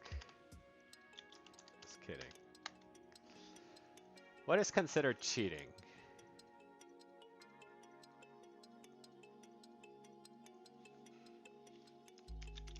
I think cheating... Right? Like, Dizzy, doesn't this seem suspicious? I know we're mostly guys in this chat, but what do you think? Anything you know your partner wouldn't like. But what do you think about that first part of his sentence? Right? Like, I think typically it's a weird thing to ask what's considered cheating unless you're trying to lawyer up your cheating behavior.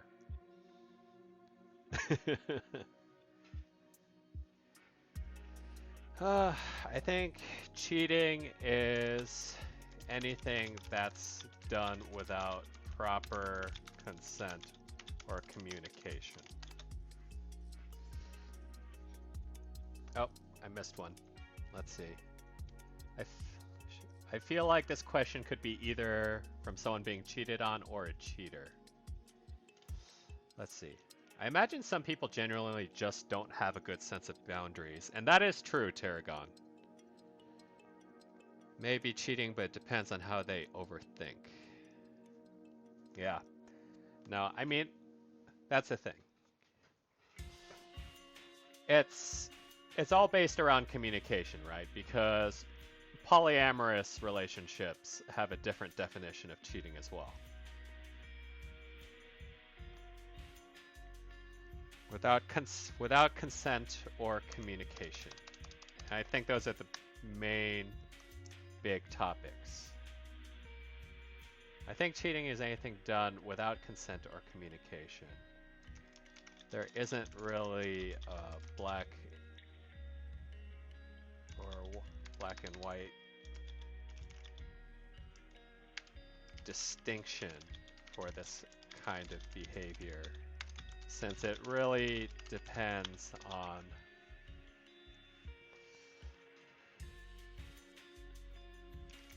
how the participating members view their own relationship.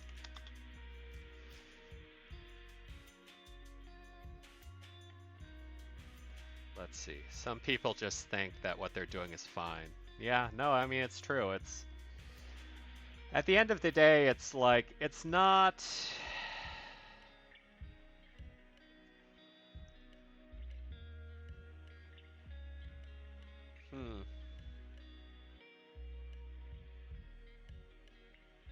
Really depends on how the participating members view their relationship. Asking about how to bring up uncomfortable... No, I mean, it is. Let's see. Yeah, actually, we don't really need this extra part. This is a little extraneous, you're right.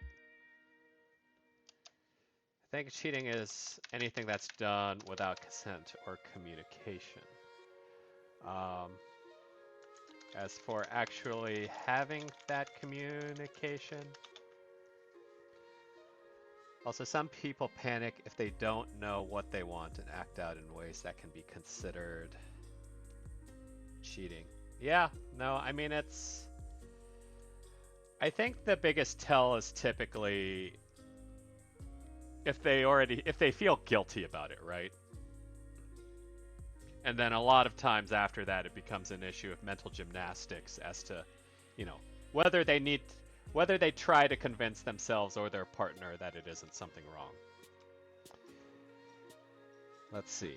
As for actually having that communication, I don't think it's ever wrong to try to be direct. It is awkward for sure, but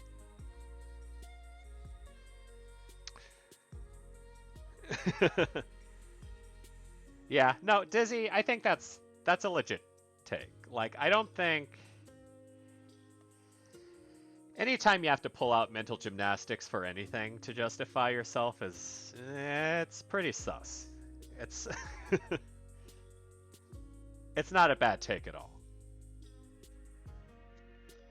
It's awkward to be for sure. Uh,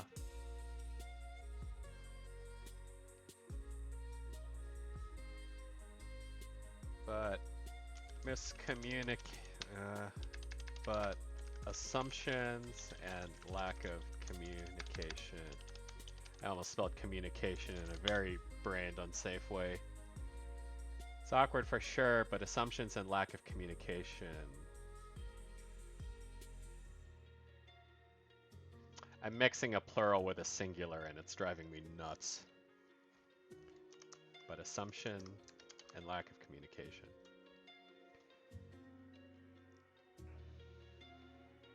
Yeah. It's just going on a biased premise is all. Are relationship killers.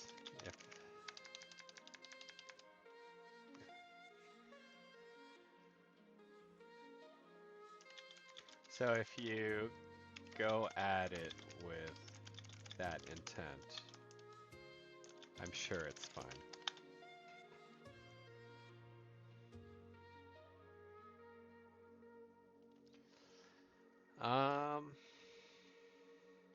Yeah, because I could see sort of the hesitation here because, like, once again, it's sort of in my opening line, even though it's a joke, right? I think the base assumption is if you have to ask, why are you asking? Maybe just don't lead with something as blunt as, hey babe, what do you consider cheating?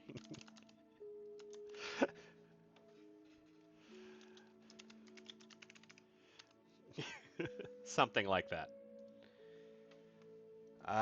Let's see. What is relevant here? We don't have salt. But we do have this angry platypus looking thing.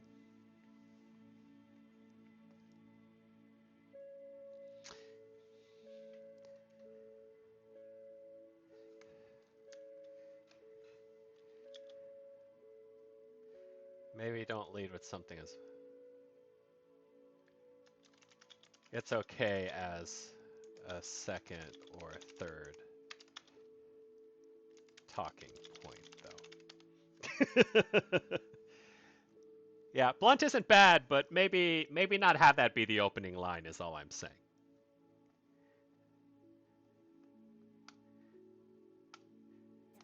All right. Good stuff, good stuff. My boyfriend's parents only speak Spanish, and I really want to be able to talk to them. We've been dating for 2 years now, but my anxiety gets in the way of me learning. I get too hard on myself, and it ends up blocking me out of progress. How do I follow through? Interesting. So the impression I get, it's not anxiety that comes from talking. You cheating? You got something you want to say? You want something you have something you want to confess? No. Let's see. So this person's not afraid of talking to the parents, but I get the feeling maybe they're just afraid of public speaking. So they're just getting stopped on progress that way. I wonder. Let's see here. See. Is it the anxiety from talking to his parents, or just public speaking in general? Yeah, right? It almost kind of seems like...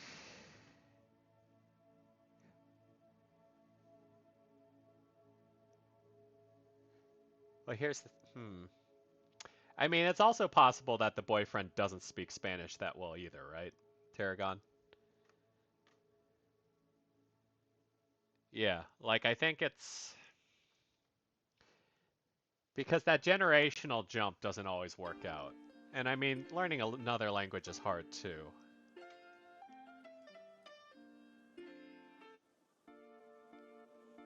Let's see. Right? Is your boyfriend helping you at all? Could make the speech practice go more smoothly.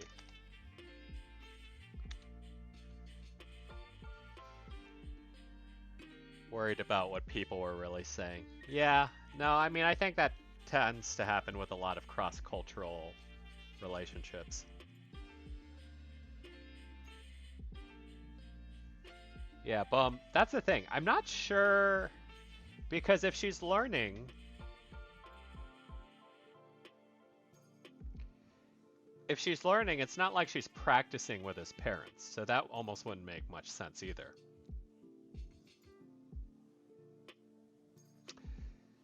Let's see. Language is tricky. I do remember from a few language classes, the ones who always struggled were the ones who are afraid of public speaking. Because even if you know it in your head, if you can't execute it verbally, it's very kind of morally devastating. That said, I feel like most foreign language speakers love seeing other people try to learn their language, even if done poorly.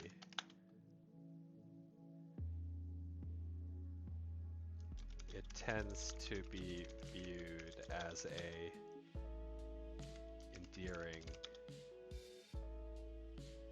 endearing practice, have to be okay with being wrong to learn. Yeah. I feel like it's probably public speaking, because if you're taking a class or you're practicing, I could see that gesture. Thank you, Pilgrim. Thank you. With the collective wisdom of Twitch chat.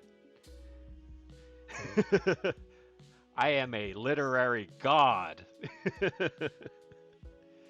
Tends to be viewed as an endearing gesture.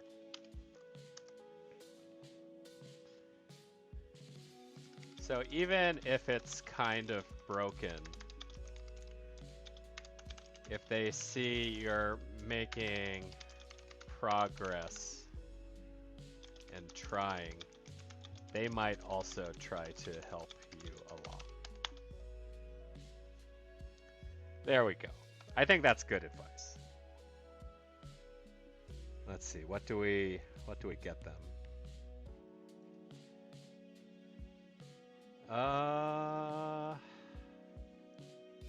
Nothing Spanish related that I can think of. Optimus Prime giving a thumbs up. I think that's encouraging.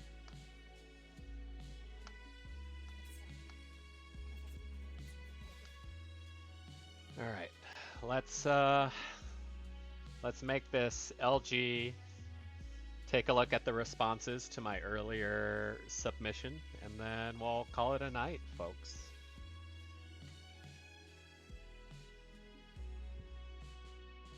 I moved to a new country, and now people keep asking when I came here, where I'm from, what brings me here. It happened 3 times today. They mean well, but I'm so tired and stressed about my visa status. Sometimes I can't sleep and I just want to cry. Oh, man. Anyone who's ever lived outside in a foreign country, I wonder where they live or where they lived, right? Because I know this is a bit of a toxic thing to admit, but my first take is like that's how people feel when they come to America. But this person very well may not be from America, so it's not really applicable. They mean well. I'm just so tired and stressed about my visa status. Sometimes I can't. Let's see. E.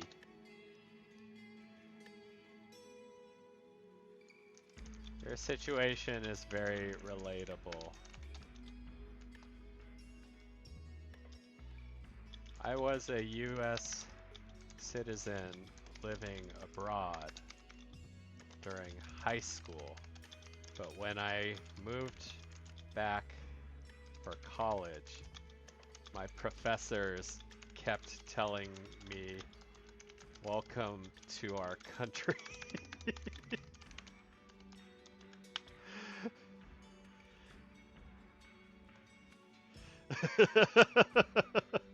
Right? Isn't that messed up?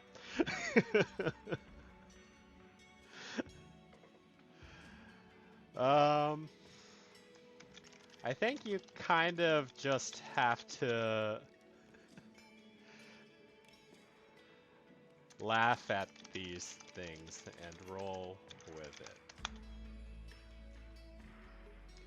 It is well-meaning, but also unintentionally isolating at the same time. Let's see.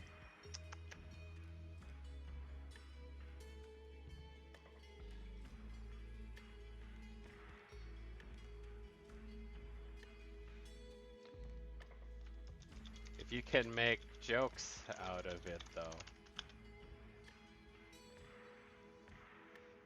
Reminds me of a mid-sized streamer where they have to answer the same question 10 times for 30 minutes, yeah.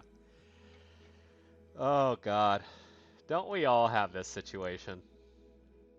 Welcome to our country. I swear, that teacher also did a head bow, too. I came from Asia. I told him I came from Asia, and I swear he did a slight head bow, and his voice got a little softer when he said, "Welcome to our country." Right? Like the honorable Oriental that I am.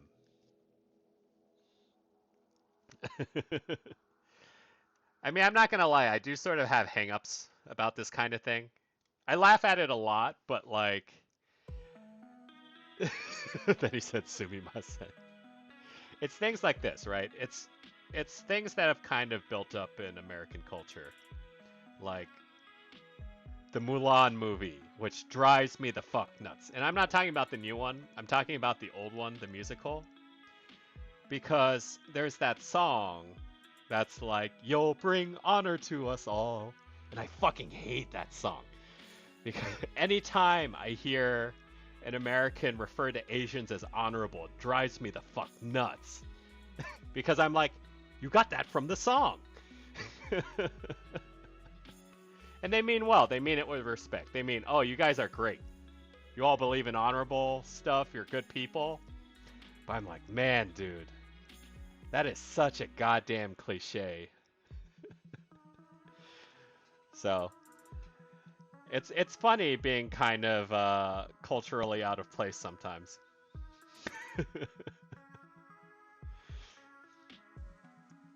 But yeah, new Mulan movie. I haven't seen it. But I think in the first 10 seconds of the trailer, she literally said, "I will bring honor to us," or some shit like that. And I was like, for fuck's sake. They couldn't have gotten rid of that. I mean, Pilgrim, despite what I said, the old Mulan has good music. It's a good musical. It's got a bit of toxic masculinity, so, just prepare your progressive mind for that, but it's also kind of funny. There's a whole song about being a man and what makes a man, and making lesser men into strong men.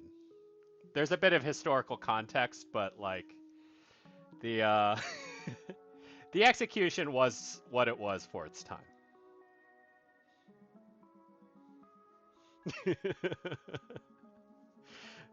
Yeah, I mean, the whole point of the movie is to push back on that, right? It's not all about just manliness or just being man, but it definitely, the catchier songs are all about it, and so you kind of lose track of the main point of the story.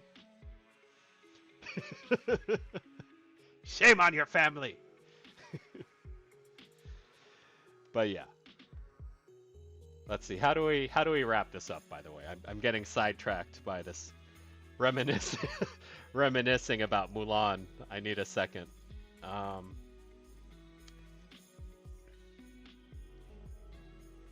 If you can make jokes out of it, though, I think you'll come out. You'll be able to take these things in better humor and have stories to tell later.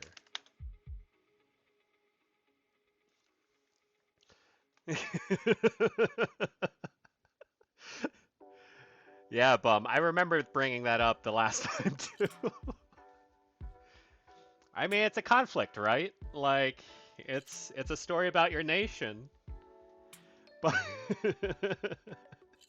but you can't have it all good. I think you'll be able to take these things in better and have stories to tell afterwards. Congrats on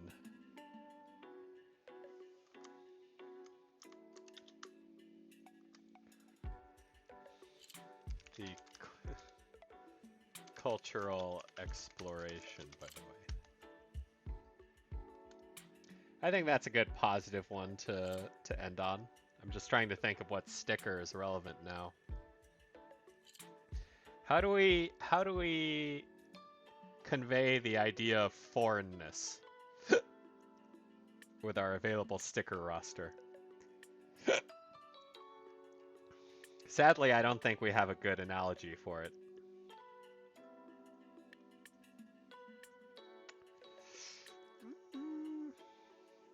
Robot thumbs up. Yeah, no, that's true. I guess that's a good kind of general encouragement sticker. But yeah, let this be a lesson to you, chat. If you ever meet someone who moved to the country recently, even if they're not a citizen of your nation, don't say welcome to our country. Oh God. No. Always when you call LG and you see the next one, like this is what's hard about this game, is it's very hard to just stop because you want to write something for the next person. Pilgrim, I think it means impersonator in the sense that they're using what the IT people like to call social engineering to try to get information or privilege out of a person. So basically, I think they're trying to pretend to be a trusted character to get personal information. And I feel for this because I think in a lot of cases, stalker situations aren't taken very seriously by the police unless they actually do something. Yeah, exactly. Family friend, or maybe even a business needing to confirm a mailing address, stuff like that. Honestly, I don't know how people deal with stalker situations. Like, unless you have to collect lots of evidence in order for law enforcement to even act on it, I think. Ah, Jesus.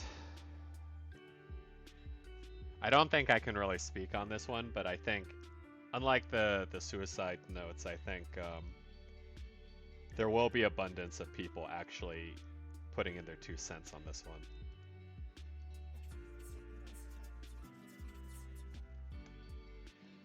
I mean, all I could do is to say is do things safely, but you know, everyone says that, so.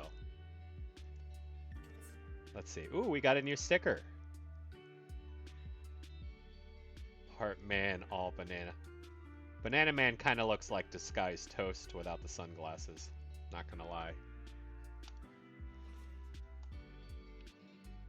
Alright, we got some letters. The deer is delivering us some letters. Okay, so at the start of this stream, I wrote about tax season related anxiety, which I suffer from every year once the calendar hits January.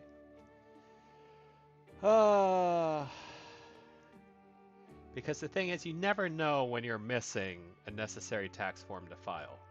I think a few years ago, the US government added a new tax form you have to submit for health insurance. I didn't know this at the time, so I submitted my taxes as usual, and I got penalized for it as a result. So, you know, it's a thing that comes up every year. I actually expect all my forms in by early February, turn them in to my tax accountant by March. And I keep to that schedule every year so I don't psych myself out. Also knowing what forms... See, that's the thing. You never know what forms you always need, though. That's the part that always makes me nervous.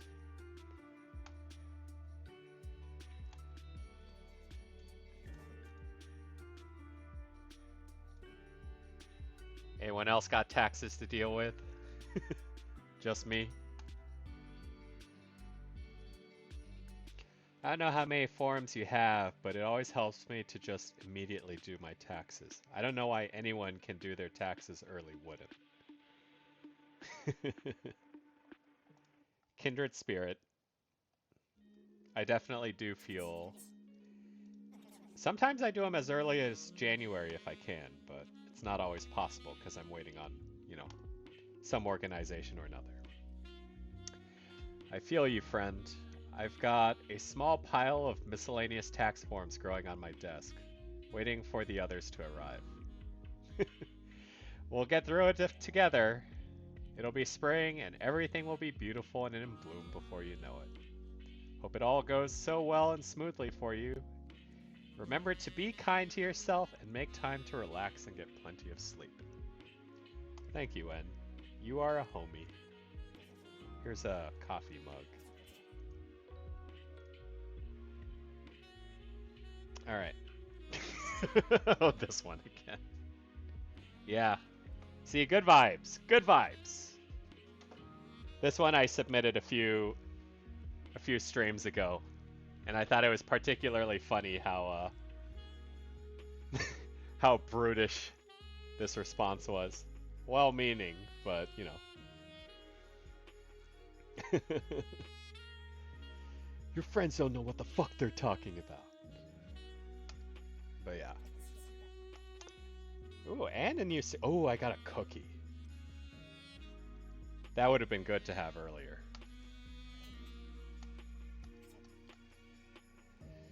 Alright, I think that was a good round. Yeah, all that user session data. It was a good round. I know it doesn't seem like it, but everything will be okay. What else we got? If you're seeing this at a time you should be sleeping, I feel for you, fam. Yeah, no, that was a lot of fun. Thank you guys for coming to hang out. Thank you for coming back, Dizzy. I know you're new to the community. We might make you know, jokes about fighting games every once in a while, which you may not know about, but you know, it's just it comes with the territory of being ancient, I suppose. But yeah, thanks for coming by and contributing your takes. Same with you, Bum, even though I know you've been lurking in the background. Yeah, and Busy, congratulations on reaching affiliate. I'll take a look if you're streaming when I get the chance. I hope it works out. Enjoy your sub badges and emotes and all that good stuff. I think I'm about to hit affiliate after this stream too.